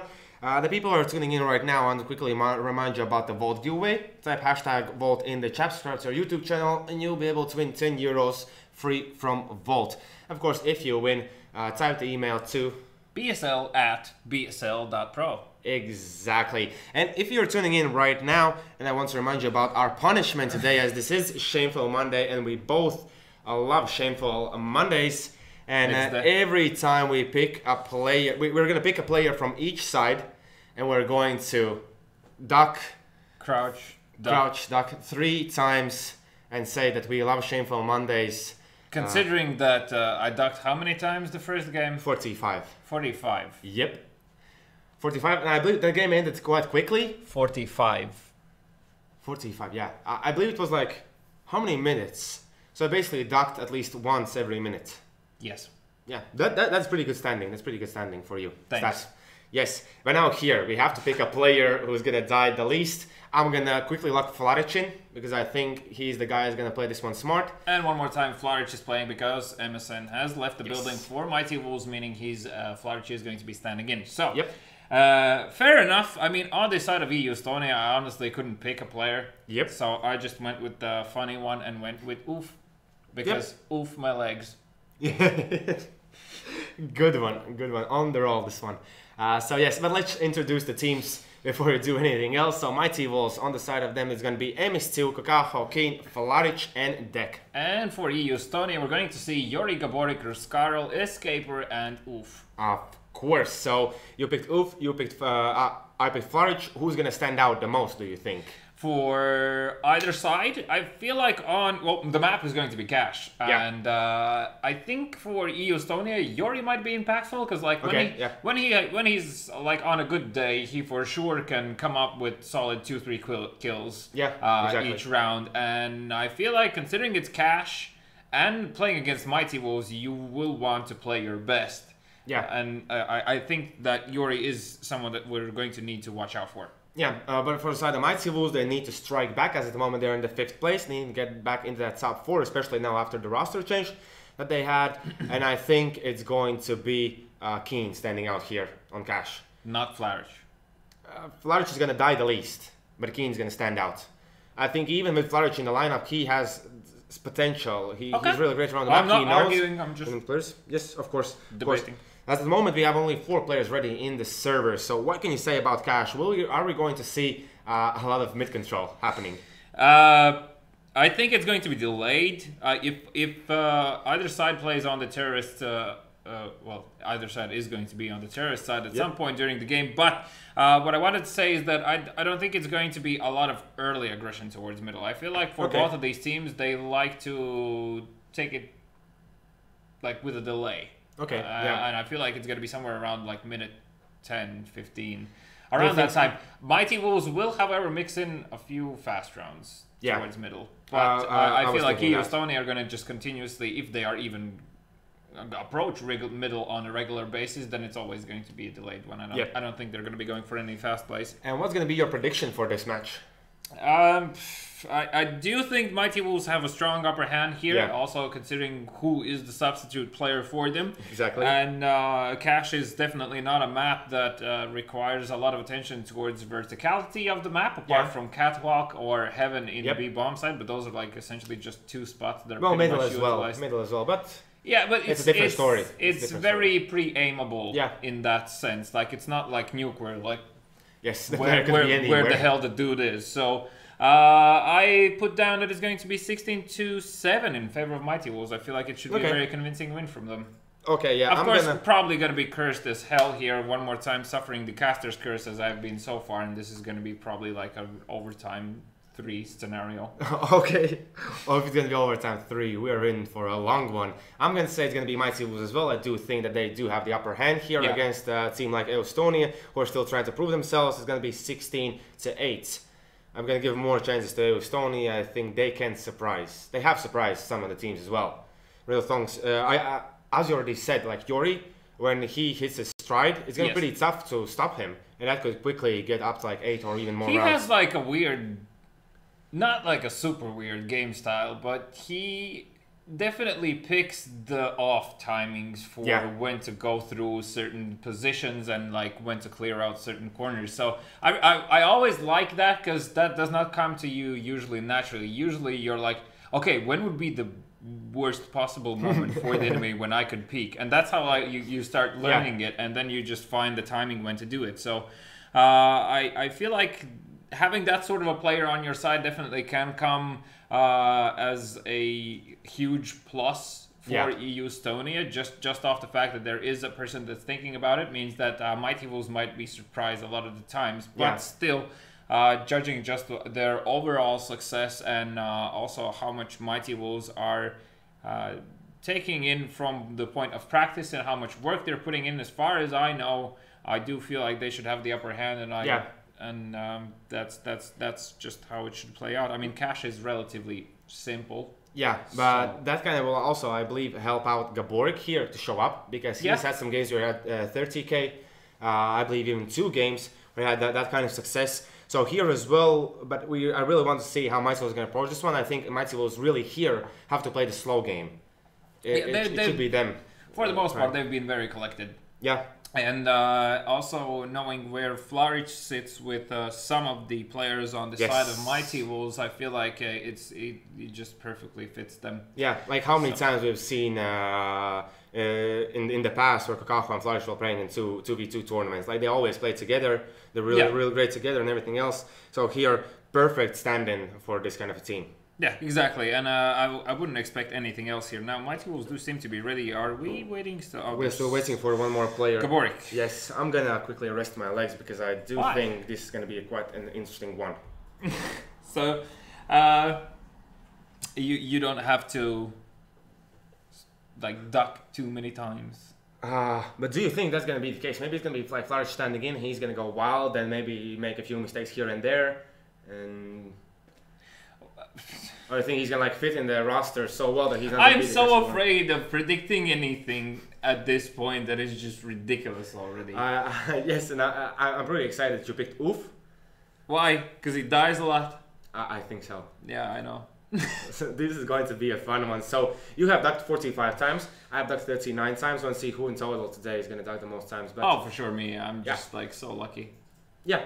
I want to remind you as well, like in solo, our prediction game is I won 2 weeks, you won 1 week, Yes. and we have tied up. We had one tie. Yeah.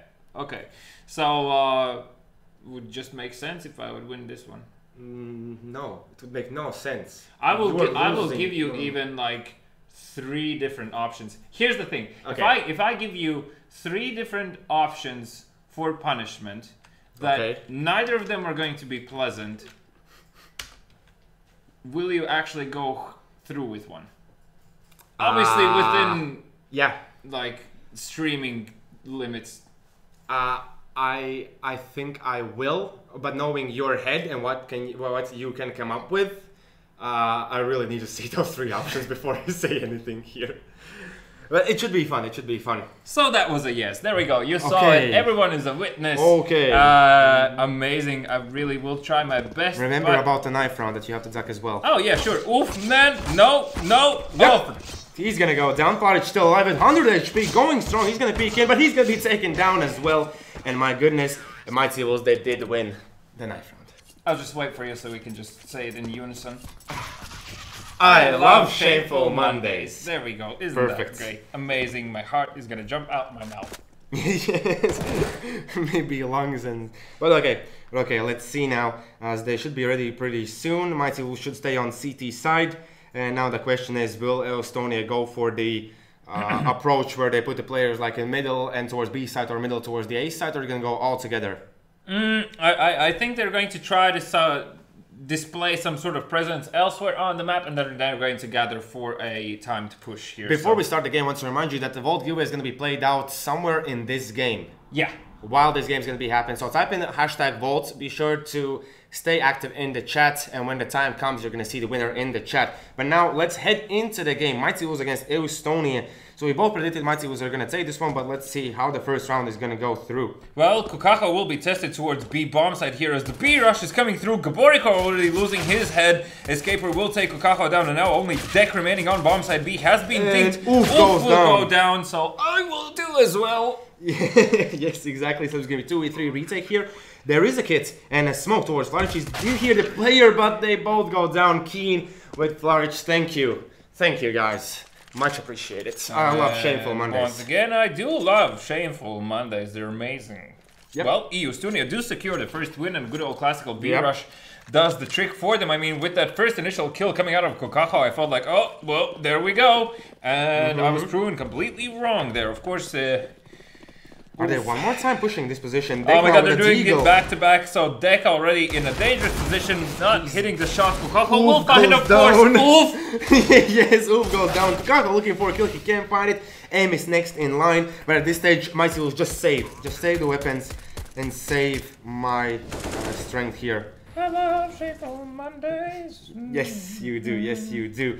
So it looks like Estonia will claim one more round. They lost only 1 Mac-10, so they managed to still save those 3 AKs here. Still, Amos is trying to make some noise as the players are saving. Amos almost going down. 3 HP left on him. We can see how far already Keen with Flaric is. Good job, guys. Good job. No, you know, save weapon. No. Okay, you will have to do 1 round in that voice as well. Sure. As you're just so talented with making up some voices. Or just imitating the ones that already exist. No, but seriously, have you done anything like that in PUBG? Or just switch your voice? No, I haven't actually. No, you should. No, but there's a lot of chicken jokes though. Oh, okay, okay. Because winner chicken dinner. So. Of course. How without those? Let's see now. No Byron for Mighty Wolves. They all go for only the pistols. And now it's going to be Estonia one more time hitting the B side, and Mighty Wolves are going to stick in that B side as well. So this should be an interesting one. And Oof is the entry frag. Inside of Estonia. He's going to go for the kill. He's going to find 2, but he's going to go down there in the process as far as he's going to still stay in the side. He's left alive. It's going to be 3v2 now as Riscardo is going to find Kokako. Flaric is going to go down. And that is going to be the 3rd round for Estonia. We do very much love Shameful Mondays. Exactly.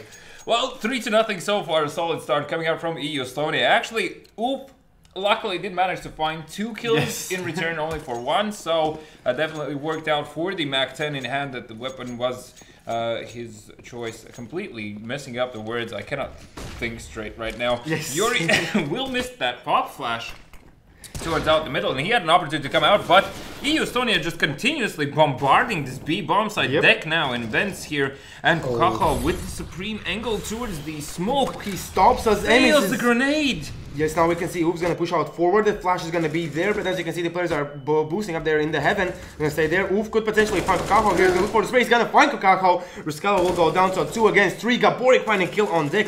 And as you can see, now the players are gonna come in. Aim is looking for a shot with the op through the smoke, but no luck there. Now the bomb should be planted. Oof should survive this one as no one's checking him. They're gonna plant the bomb, and now with the bomb plant, will they rush the site? I mean, these mighty wolves. I believe they know, they should at least know in this situation that both of them are stuck inside as Gaborik with the pre. But finds Fularich! As Oof is gonna be the guy only left alive here. He's gonna be pushed from either direction here. Oof will find the first, and that is going to be Emis Keen now pushing through the headshot position, failing to find the kills. He's gonna find up, and he's gonna get it.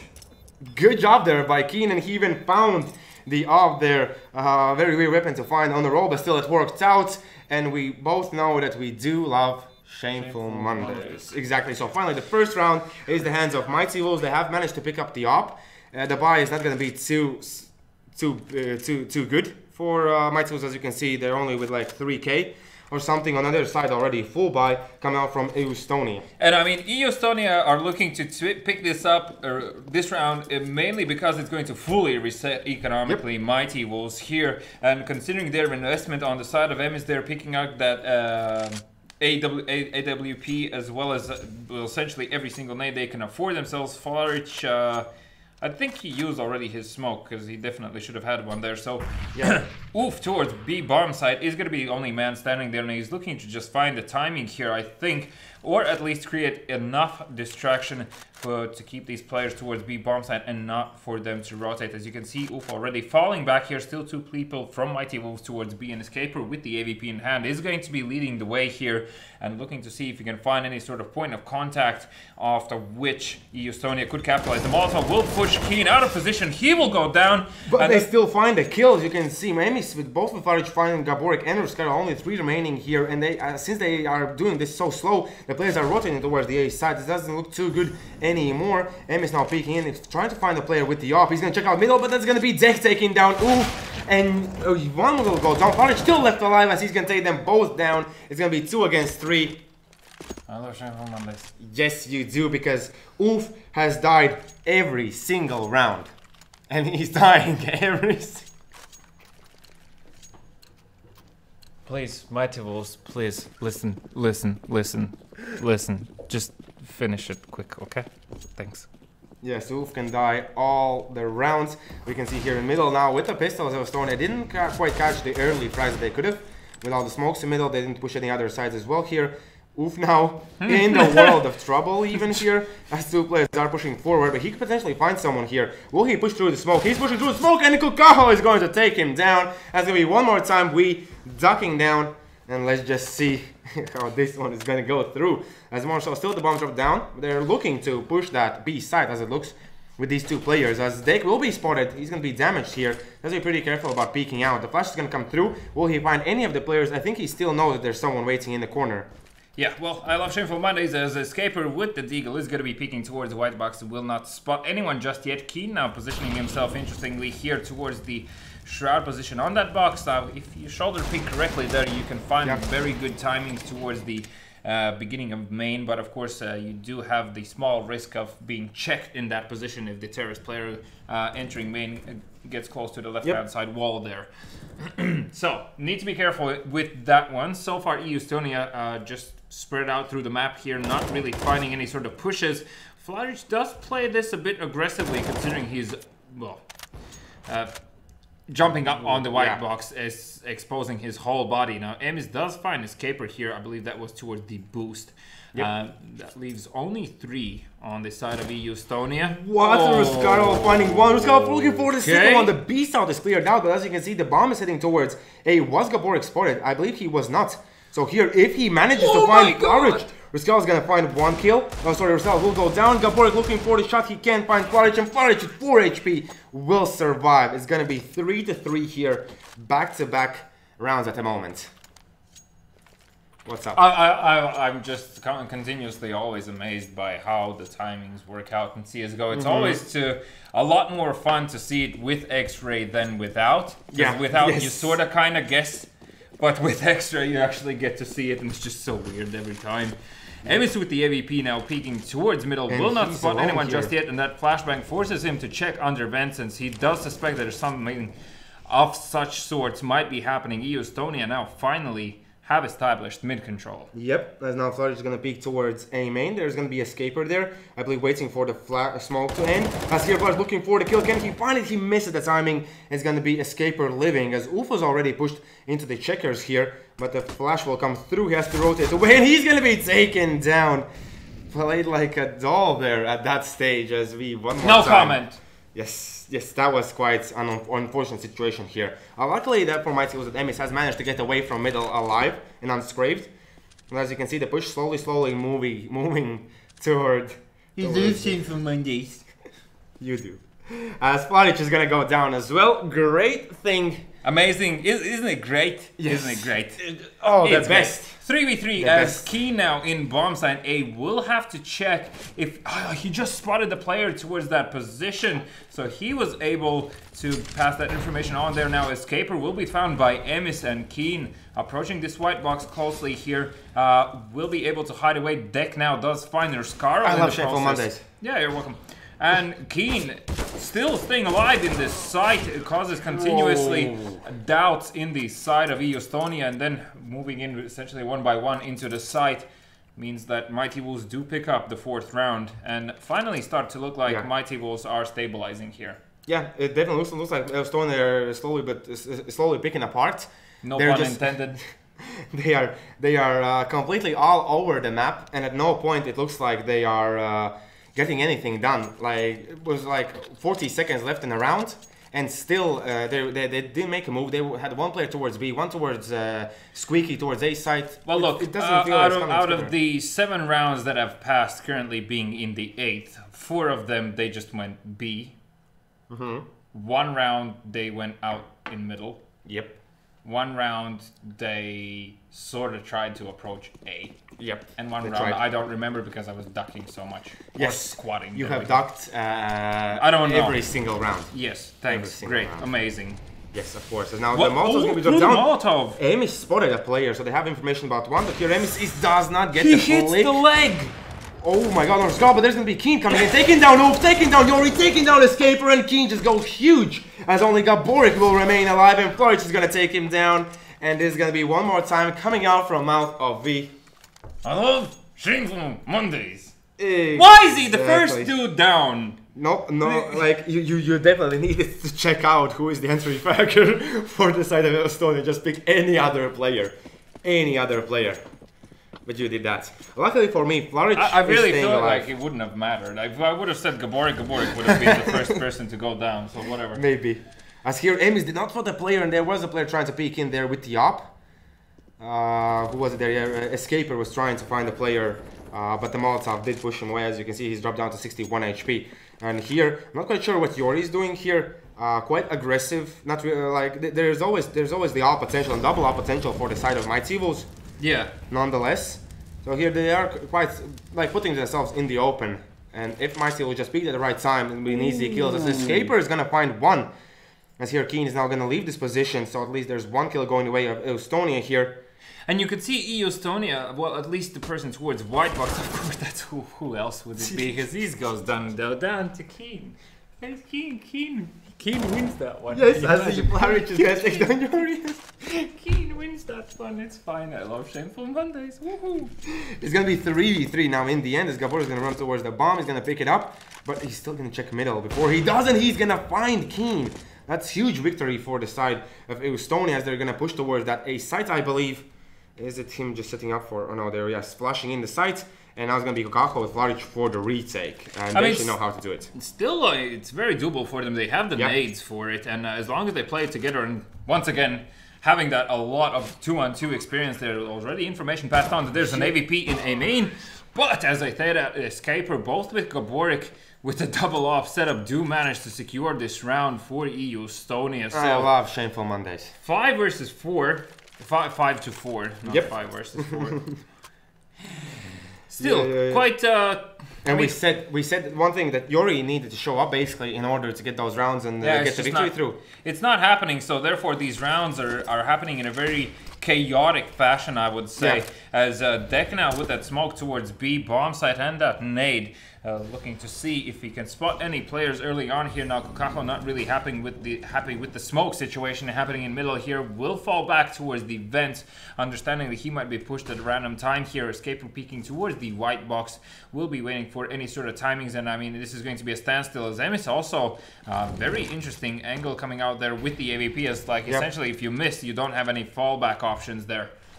That is the case, and if they're gonna push towards the A site, that's not the best case for them, as Keen, Flourish, together with Emis will be there almost in a second.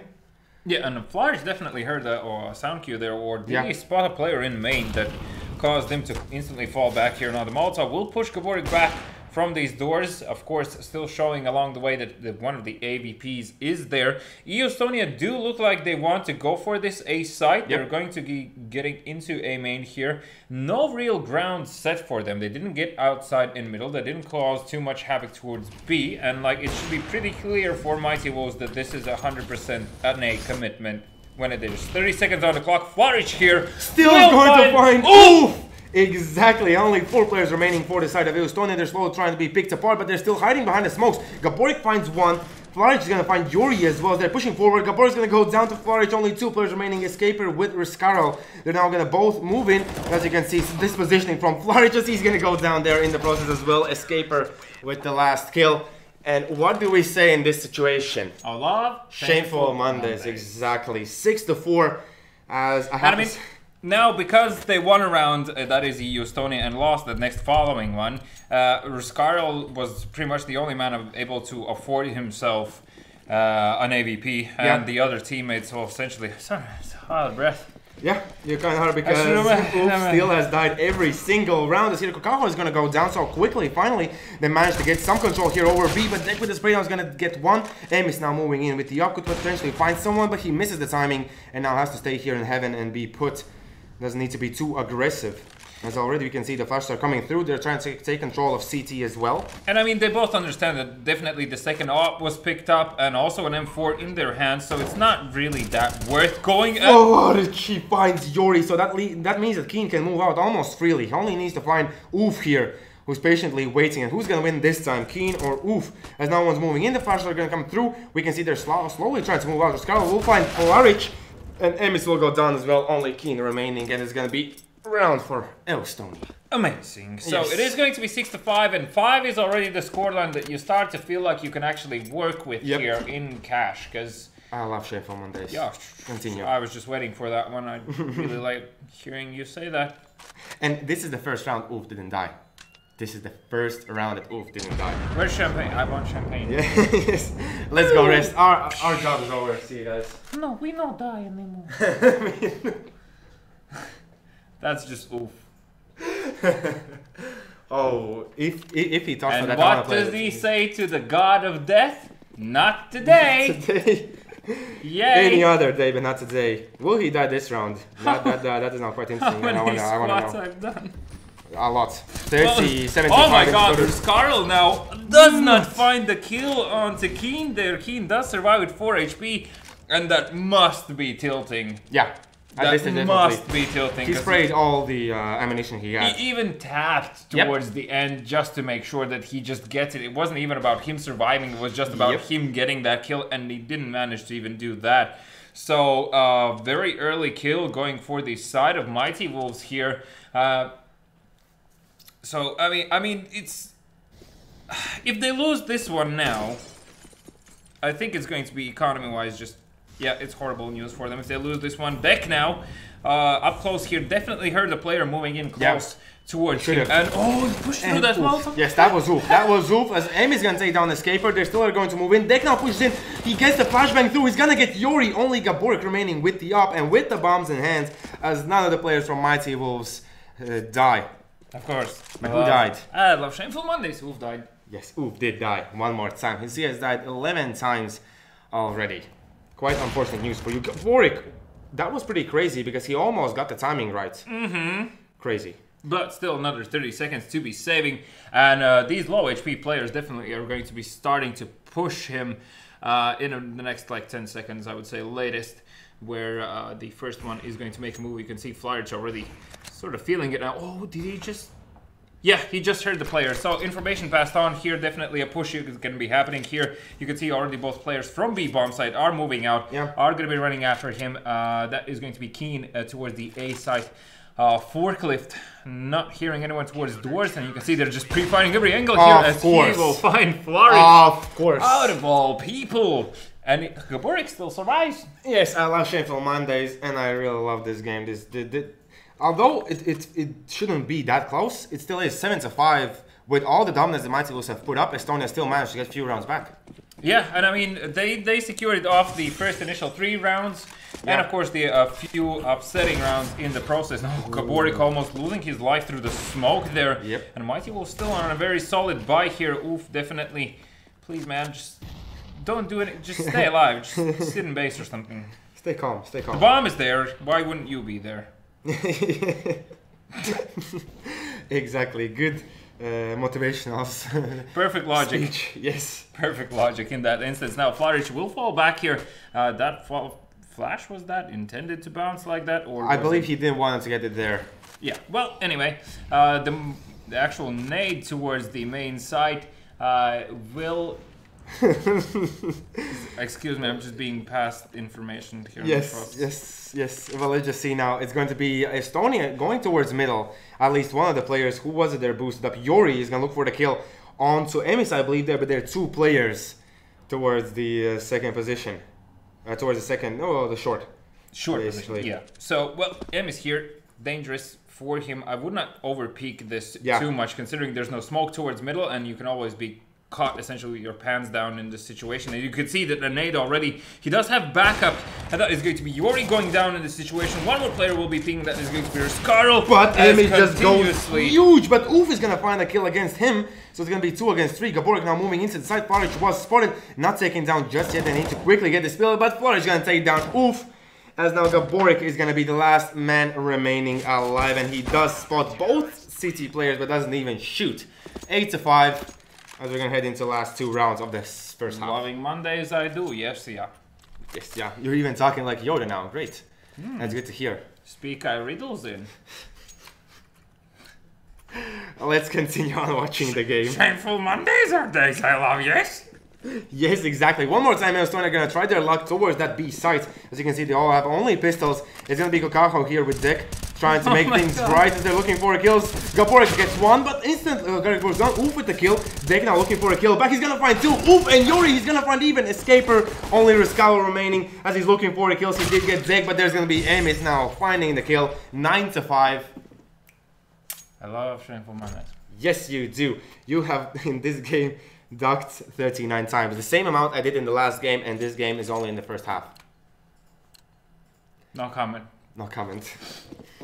You really should pick your players better at this stage. You should realize it. Hopefully there's going to be a lesson for you, but let's see. If Kendrick Scarl gets kills, he's going to be aggressive towards middle. With all the flashbangs coming through, he's going to spot the first player, but Emis still comes out on top in this scenario. One more player is towards Vents there, as Emis is going to spot him as well. Missing the shot, but Keen is going to get the kill back, and that was oof. He's not shocking alive. Yeah. As Gaborik, he's all alone in middle with the bomb. 2 players. One is towards A main. The other one is towards Squeaky. What is the plan here for Estonia? It doesn't feel like they even have one. The plan is to love Shameful Mondays as Estonia tried to approach this round quickly, but because they lost 2 players very early on, it's like it's very clear that they didn't have a backup plan. And now Gaborik will go down, leaving only Escaper and Yori. That is also, of course, yes, indeed, the bomb going down in the process. So that was spotted there as well.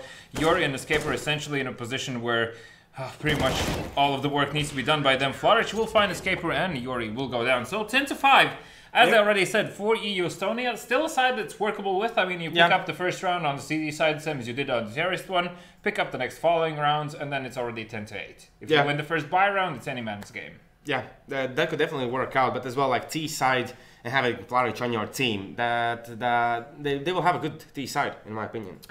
I mean, he's definitely putting up kills, but not being as impactful as I thought he would be. Yeah, but we already said like he's gonna be the guy who's gonna play things slow. Yeah, he's not gonna be the one that's going to go for egoistic plays in the sense of just getting those extra kills. So obviously being a solid team player there now, Gaborik, he just misses the timing, but of course there is still Yori peeking there as these players are seeing quite a lot of damage heading towards Vet, and they're heading to actually split B. Deck will go down in the process, Kukaho as well, and M is losing his life. And they're still in Estonia still in a position where this round could turn out extremely well, as Flaric will find Ruskarl towards Vents there. Excuse me, that was Checkers. Now Yori does find the kill, and Flaric finding two instant return kills on Yori and Oof, and peeking towards Heaven. Yeah, he has the bomb. There's one player in Heaven, but Gaborik is gonna find him in the end. So at least Estonia, they manage to get that first round. What's the first day of the week that we love so much? Mondays. Shameful Mondays are the days that we love so much. We do. I'm slowly starting to sweat more and more. It's getting as well like hotter in here as well. Yes. It doesn't help. We're breathing so much. We should stop breathing for a second. Well, let's just see. One more time, they're gonna head towards the B site. Might see who that is. Let's see. Can Oof get the kills? As he's gonna find Zek. He's gonna look for more. They're spraying things down. He's gonna be the only guy now left in the site. As there's still some players. Arkeen is gonna go down. The player pushing forward. Flaric is gonna find a kill. He's gonna look for more. He's gonna find two. Oof and Yori. It's gonna be 1v2 situation. One more time, Flaric in a world of trouble as he tags up Escaper. But now when CT player peeking him, he can't find a headshot. Gaborik one more time, ending the life of Flaric and making me do this. How does that feel? I've been doing it for the past almost every single Yes. round. Yes. Anyway, I love Shameful Mondays. Yeah, I love the Shameful Mondays as much as the next guy. But Oof did do as the minimum requirement in that position, finding 2 kills before going down, and that is like a must in that situation, especially when the enemies are on an economical round here. Now you can see that Mighty Wolves once again are going to be on pistols, and they are sort of approaching towards, what is that, towards the boost main? Yep, exactly. They're now, as the Molotov has ended, they're going to move towards the boost position. I believe only one player boost, and now they're going to jump down. Yuri should hear those sound cues. Yeah, I think Yuri definitely knows that there are players boosting up here. Now Flaric, with the Deagle, actually has shown a lot of presence already here, and it's becoming very unnerving to see him with that weapon. Escaper sitting on that red box as well will be completely exposed, and it takes only a few solid shots with the Deagle before you will go down without any trades. And this is exactly what I was talking about. He actually jumped up, and that is going to be the site opened up here. Gaborik needs to fight all of these players. He does find damage towards most of them, but is not able to take anyone down. Now Yuri in long range will not be able to do much with that UMP, as Gaborik will find Keen here, and moving in with Ko. We will find Flaric in the process. Now Kukaho with the Deagle looking to equalize will find Gaborik, but that is going to be Oof and Ruskarl cleaning it up, leaving only in the hands of Emis, and already with the grenade in hand, Emis really needs to push out, and he will be greeted in open arms by Ruskarl. Yes, so, I love Shameful Mondays, and for you, you didn't have to do it this round. Oof, oof, oof. Staying alive, staying alive. Nice. That's already a good song. You should make a cover for that. Yes, you will. Well, let's just see. So they have won the first 3 rounds. Now finally, Michael is going for the buy round. Yuri, the dude that I called out, is sitting on 4 kills. So there's another one of my predictions going out the window. Amazing. Yep. You shouldn't predict things anymore, I think. Yeah. That's why I don't gamble. Good to hear. Good to hear. As Flaric, he is being quite aggressive here as he's going to spot the player, but Escaper is going to take him down. As now the rest of the players are going to move through, and I need to do this one more time. With the flashbang out of the vents now, Oof will be able to cross back into sight, understanding that he might be pushed here. And already help coming through in the form of Yuri in vents. Hasn't been so impactful, but this might just be the round that matters, as Yuri will peek towards Checkers any second, and he's going to be greeted by 2 terrorist players. And I believe Oof already has passed information that the players have crossed, meaning that they are... Oh, that's a solid smoke there. Escaper finding Kukaho. Emis will take him down in return here as a push towards the side commences. Oof will go down in the process, and please pick it up.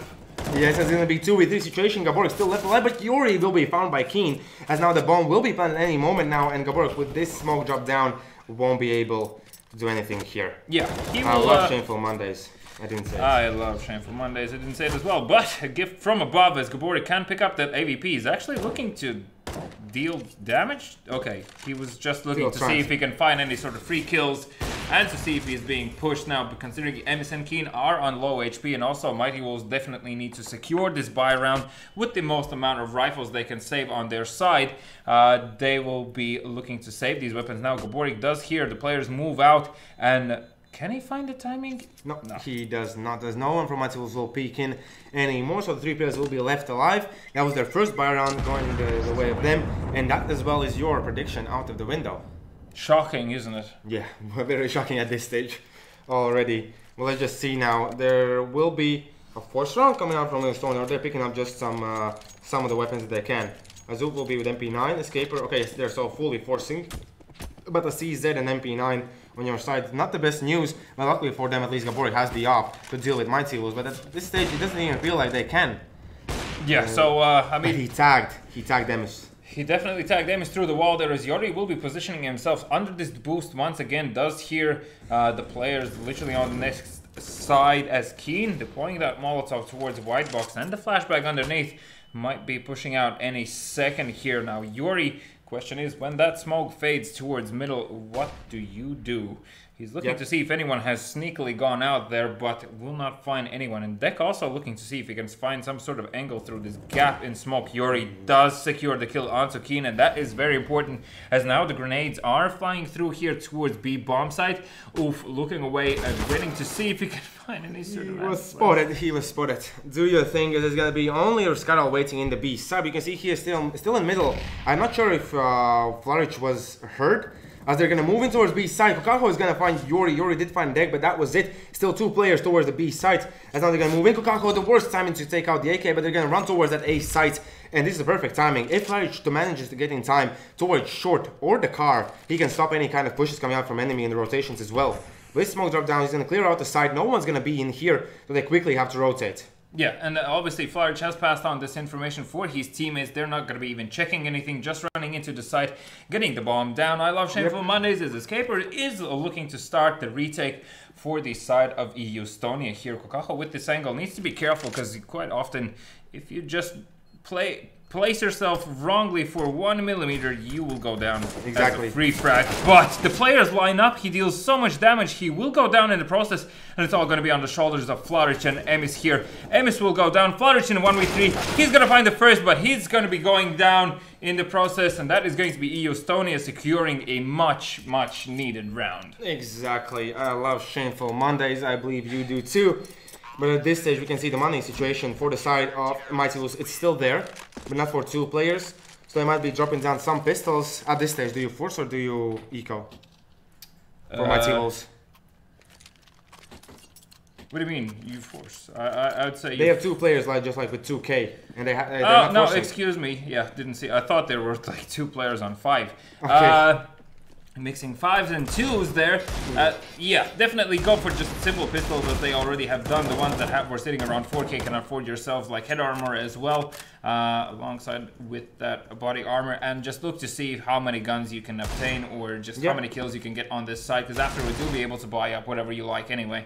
And obviously coming into here, EU Estonia players, even winning this round, are not going to have a lot in the bank, meaning that if they invest too much here and lose it in a clean fashion, they still might be fully economically reset, despite the fact of winning back-to-back rounds. Yeah, exactly. That is the case here. So the moment we can see 3 players are towards the A side from the CT side. More so looks like Mighty Wolves want to hit that side, but they still have 1 minute to work with. And here we can see they're going to try to take mid control. There's no one in the middle. We can see Ruskarl is taking really safe angle, and it's going to be Yori peeking in. I'm not sure if he spotted anyone, and I believe he missed the timing to spot even 1 player there. Yeah, as you can see, Kokaho is slowly moving forward. He won't spot anyone. Yori won't be peeking in now with the flashbang coming through. Yori is gonna find one, but Keen with an instant answer. So at least this 1 AK is making it work, as Deck is gonna find a kill, and now on the side, the Escaper will go down as well. It's gonna be 2v4. Mighty Wolves on an eco round managed to win Estonia here on the A side. Ruskarl almost found the kill onto Keen, but Keen with that AK is really dangerous. Sight to see. The bomb is planted. Oof now looking to stay alive at this stage. Maybe save the op. He's gonna do just that. He's going to try to do just that, but looking at his statistics, might not be so lucky there. As you can see, the players are already on the hunt for Mighty Wolves, and they can definitely do this considering that they already racked up kills, they found weaponry, they will have a very good buy the next round anyway, and they just need to make sure Estonia have lost every single dollar of their investment in this round, so they need to find this kill, and you can see they're pushing all together, and this is slightly reluctant to peek there in that situation. Oof, also staying put, so... Great news for Mighty Wolves, that is, of course, and as you said, they're one more time economically reset. There is still one up on the side of Estonia, but rest are pistols. We saw how Mighty Wolves approach it with a rush. CT shouldn't do it, but maybe a stack towards the site, all 5-player retake if they miss. I mean, yeah, you could definitely do that. I don't think Mighty Wolves are going to be rushing too much into this. They know that there's a single AVP on their side. They just need to find out where that AVP is first, and then just hit the opposing side as a unit. Yep, exactly. Here is going to be actually Ruskarov pushing forward as he's going to find Zek and will manage to get himself back. That also puts Mighty Wolves now on the back foot. Ruskarov is going to try his luck one more time. Flourish did go down. Great news. Ruskarov looking to see if he can find repeat success. He's actually going to be able to cross back, and the nade will find Kokaho. It's all falling apart for Mighty Wolves. Here's only Emis and Keen remaining, and Estonia once again being able to trade the favor back. And I feel like this should have been the first game of the day. Yeah. As Keen will find Gaborik in the process there, so some sort of options opening up. Keen finding his second, looking to add a top and finding a third here, instantly a 2v2 situation. That's what I said, like, if Keen manages to get the times and everything else, my goodness, this guy is just crazy to play against. It's going to be now Ufa, this Ruskarov trying to retake the site, but Ufa, that MP9, long range here as Keen is going to take down Ruskarov. That's 4 kills going away of Keen already, as Ufa is going to push on forward. He's going to spot Emis, is looking for the kill. He's going to spot Keen, he's going to take him down, and looking for the shots, but Emis is going to take him down. 13-9. Oof. Oof. My knees are cracking already. I love Shameful Mondays. Of course they are. I love them too. Well, let's see now how it is going to end, as there's going to be one more recall round. Previously, as you already mentioned, it was so close, almost worked out. And I like this from Kokaho, especially because Estonia are all going to rush towards that position. Are they going to stack? No, they're going to push. They're going to push. They just waited for a flashbang. So he sees definitely a few feet running around there, calling out the shots here. And Keen just cleaning the house as he sprays them down. 3 kills. Sorry, no, 2 kills for him. Emis comes in to help. Kokaho looking for the shot with the P250. He's going to do it. Escaper did find one, but Flourish instantly the kill back. Oof died somewhere in the process. Oof did die somewhere in the process, exactly. 14-9. Looks like Mighty Wolves are looking to win this one in the end. So let's see if they can get it with a 69 scoreline. Will be Estonia finding some few more rounds. They have picked up 2 ops. This could potentially work out, but let's just see if that's going to be the case. Okay, so wow. Yeah, you feeling good? Nah. I want to see how many times Ulf has died. 20. Ruskarov will find the kill onto Kokaho here. That will sort of open things up and prompt for a push, as Gaborik will find his first. Will go down the process. Both Yuri and Escaper do find kills here, so only Keen left standing in 1 versus 4.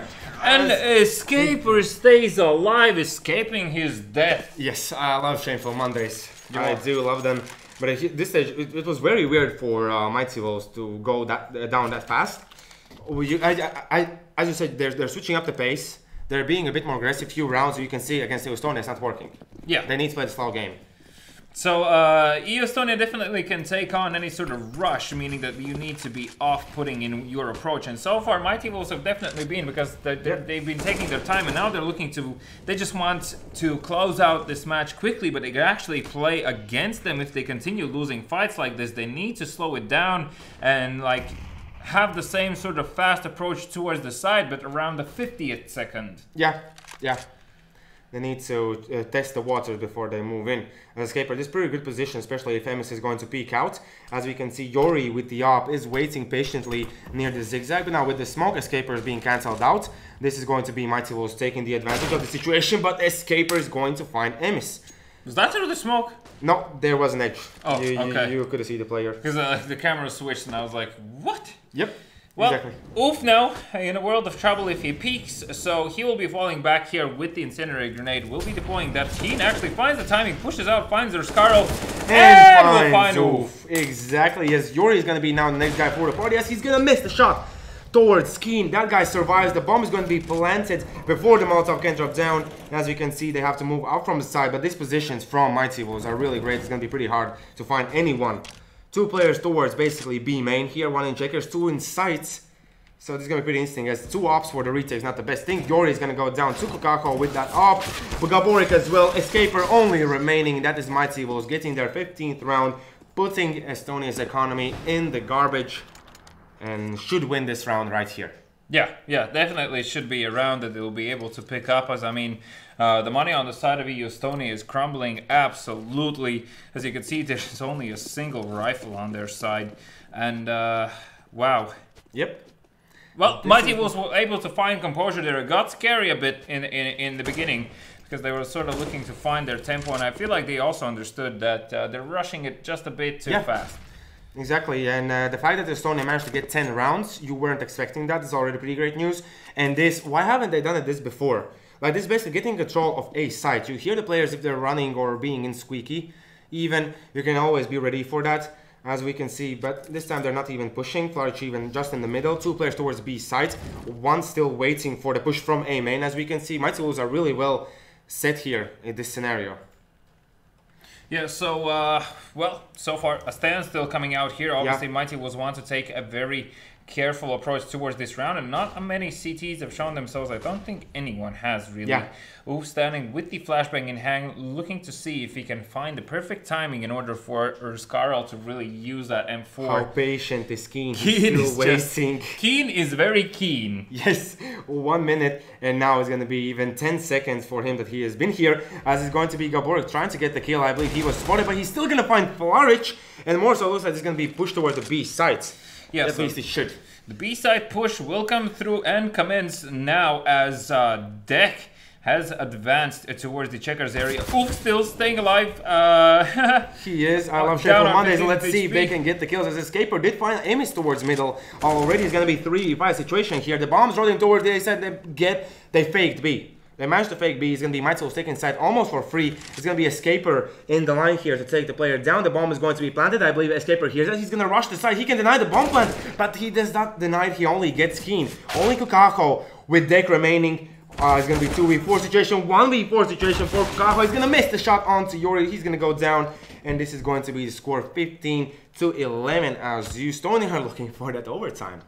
No, please. Yeah. Not like this.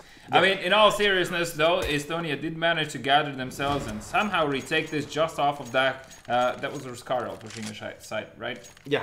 Yeah, so off of Skarl's push, because he was able to quickly find this player, the according player didn't get to move into quad or some other position that could have caused a lot of havoc. That was a free kill, and then afterwards it was just a trade-out game happening. So, good job for Estonia, and of course Skarl for understanding when to abuse these timings, and obviously being in a position where you're looking at loss anyway, it paid the risk, as Flourish will go down now, and Escaper offering a very good early advantage for his team. Mighty Wolves still looking to gather up here, and will be boosting up the players, and there's two EU Estonia players towards the short position on A. Yuri just looking to see if he can find any players crossing over here. We'll just see now. Azem is going to move out, and I do love Shrimp for Mondays, but Escaper is going to get the kill. Keen with the kill, Keen with the second one as well. So he single-handedly clears out middle. If he's fast enough, he could potentially find Gaborik with 8 HP. As we can see, the players are going to move towards that A site. Gaborik still waiting patiently. This could be a backstab. Great backstab coming out from Keen if he gets the timing right. But as you can see, Oof is expecting that happening, but still is going to be taken down. And do the honors of one more time.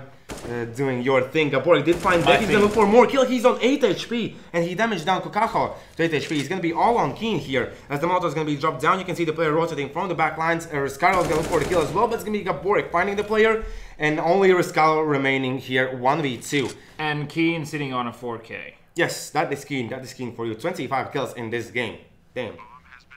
So let's just see now. It's gonna be Skarl peeking out. He's gonna find Kokako. Only Keen here left for the ace clutch in this scenario. He's gonna look for the shot, but Skarl is gonna win it, and it's gonna be Mighty Wolves on the back foot. So it's gonna be 15-12, potentially 15-13, and then we'll see if it's gonna be overtime or Mighty Wolves victory. Yeah, I mean, Well, in this situation, I would say you could, in theory, force up, but I honestly wouldn't go for it.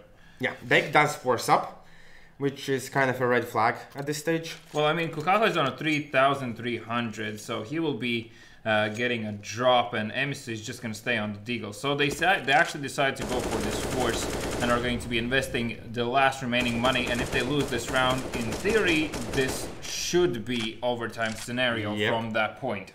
Why? Why, oh why? As it's gonna be Yori now checking the middle. We can see Escaper as well, but he's not checking the upper, only now checks it and won't spot anyone just yet. As we can see, Yori, he knows that there's someone there, but as you can see, it's gonna be only one guy. Yes, that is exactly it. They're still waiting for the grenades to come through.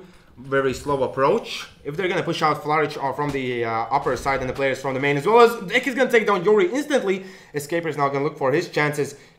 Can he get it? He's gonna. Oh, he did not put the flare goes up, but he still managed to find Keen. Almost goes down, but stays alive in the end there. He didn't tag it. He wants it to be 4v4, but it's going to be a situation now where Estonia are looking quite shaky. With Escaper on 11 HP, luckily for him, he has the op. Mighty Bull is now going to be really slow. And if they push towards B side, there's only Oof waiting in it. Oh my god, they make the right calls all throughout here as Oof needs to go huge and he will go down. As Riscarl can't find any of the kills, Escaper not looking for it. Flaric is going to find the next one. Only Riscarl with Gaborik remaining. And let's just see if that's going to be the case here. As Flaric is going to see the enemy players going for the kill. It's going to be dead getting Riscarl. Only Gaborik remaining. 1v4. He's looking for the kill, but there's still one player on 100 HP. 3 are low. But he still has to find so many kills to make this one count. But Aim is going to take him down 16-12. Mighty Bulls take it off the back of their patience. I have to say, them slowing things down and just those keen moments were just insane. Pushing out like that, managed to get all those kills. Almost the ace clutch. Was so close to getting the clutch. I've done 114 squats. Yes. So while you discuss, I'll just tell them what happened. I'll draw something on here. Just tell them about the day. Congratulations. Yay. Thanks, Oof. Yes, so about the day, what happened? What happened? What happened was that we did suffer our punishment today, as already he said. 114 squats that he has done. For me, it was a bit less. How can you say that? What? Say that. My oof, my how much Slav squats? What? Yep. The production guy has been doing squats mentally as well, but continue. Exactly. So, and as well, we continue on to our prediction game today, which ended 2-0 in my favor. Did you hear that? Did you hear that I won 2-0 in prediction game today? I won both games. Amazing. Yes, that is amazing. And I have to say, Mighty Wolves, they're looking shaky. Even with Flaric as a stand-in, which shouldn't be a bad thing. Against Estonia, they shouldn't lose that many rounds in this scenario here. But I have to say, it was good to see Estonia in that kind of a manner. I was happy to see so many times. It's the wrong thing to say, but it's pretty nice. And the other game that we saw, not like this against XGR, not like this, coming out on top, was the scoreline 16-5. So they just crushed XGR. We always thought that XGR are the team that never gives up. They have played 6 overtimes against Vaz Sports in Season 1, and here, not like this, one more time, in a way, surprised us. But are you ready? Yeah, so on this beautiful Samsung Flip board, yes, thanks to this future technologies, I was able to pinpoint exactly where Oof died in this match.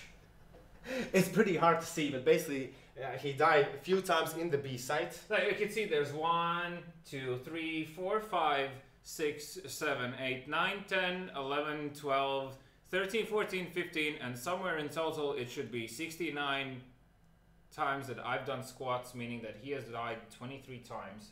Yep, exactly. That should be 23. This is a long death. Okay, this is like no, and then he dies. Alright. So there we go. Oof, oof indeed. But exactly. Obviously we'll jump back to this thing. Love it. Yes. I mean, what do you have to say? In general about the match itself? Definitely Estonia initially started off strong, but they started to go towards the direction what we saw in the first game of XGR eSports trying to rush it a bit too much.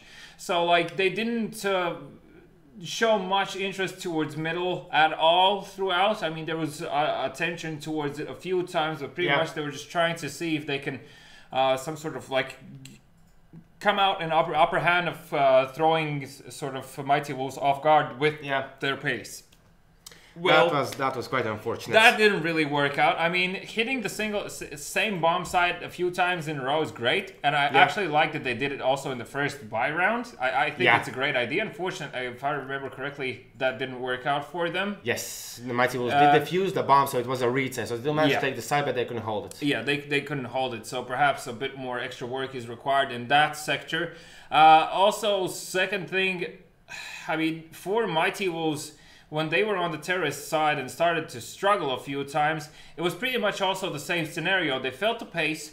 They had an opportunity of closing out the match quickly. They started to do it, but what ended up happening is that sometimes when you are trying to close out the match quickly, and say you get an entry as a terrorist, and they were on the terrorist side trying to close out, meaning that if your teammate behind you, when you're getting into a site to take over the control of the situation quick enough, if the site is not empty and the teammate behind you is literally half a second too far, if the gap is too far, you are throwing. So that's why we usually say that, like, when you're trying to close out the match, like gathering yourself together as a group is not more for like most people see it as like, oh, you just want to trade it out. It's not about that. It's about having that backup to be able to establish the site and even get to a situation where it's a post-planned situation. So that's why it's important not to rush things when you're trying to close out this match. Not necessarily, that does not mean that you cannot play a fast round. You just need to be very coordinated in the way how you do it. So like when in these initial, like, that's also the reason why Estonia started to come back a little bit there, because Mighty Wolves a few rounds in a row, the gaps were just a bit too far between them. The idea was good and it was solid and it was completely legitimate what they were doing, but the gaps were a bit too far, the timings were just a bit off, and because of that, Estonia did manage to secure a few rounds there. Fair enough, it didn't come easy for them, but still. And so those are like really these small picky sort of aspects that are extremely hard to narrow down. When you start to narrow them down, then of course you get on a different level of CS. But up until the point of getting those things to perfection, we are where we are. But still, Mighty Wolves secured the victory that was required from them, a must. Estonia, whilst well played and definitely showing up a better performance than what I put down on paper for them, still, unfortunately, something it just feels off. There were like 3-4 CT rounds where it looked like they weren't even communicating much between themselves, and the distance between the players is, I understand if it's across the whole map, but like when players are next to each other and like one guy is doing something, the other one is not instantly reacting to it, that's where you start to get worried. So like I would really start to like basically start from scratch and just start with your comms, work out like some sort of way that definitely works for you, because as I already said, on paper they should be fine. Apart from Yuri though, like he didn't show up today at all, and it obviously he had some moments in the middle, but that was it. Like a few rounds too late. Most definitely. But that concludes the day 1 of week 5. Congratulations to the Vault giveaway winner. One more time, we're gonna say it.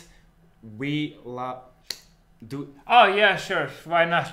We love. It's the only 100 and whatever time we love Shameful Mondays. Exactly. So, ladies and gentlemen, thank you so much for tuning in. See you tomorrow for 3 more games of CSGO.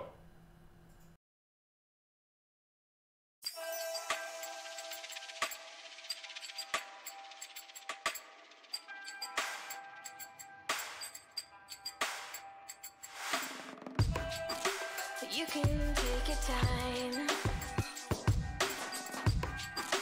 You can choose your words. Let me down real easy. Let me down real easy.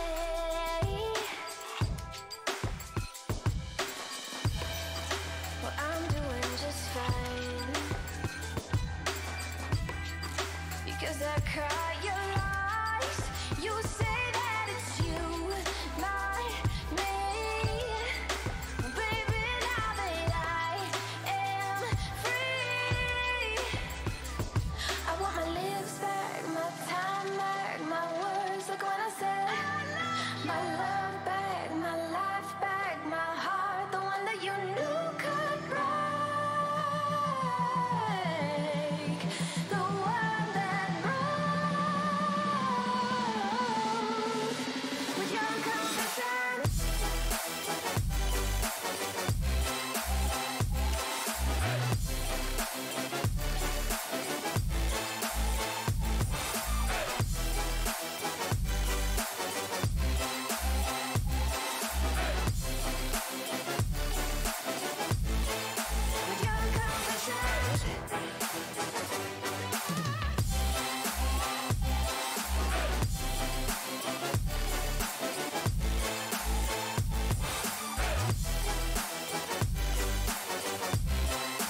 Let my silence ring.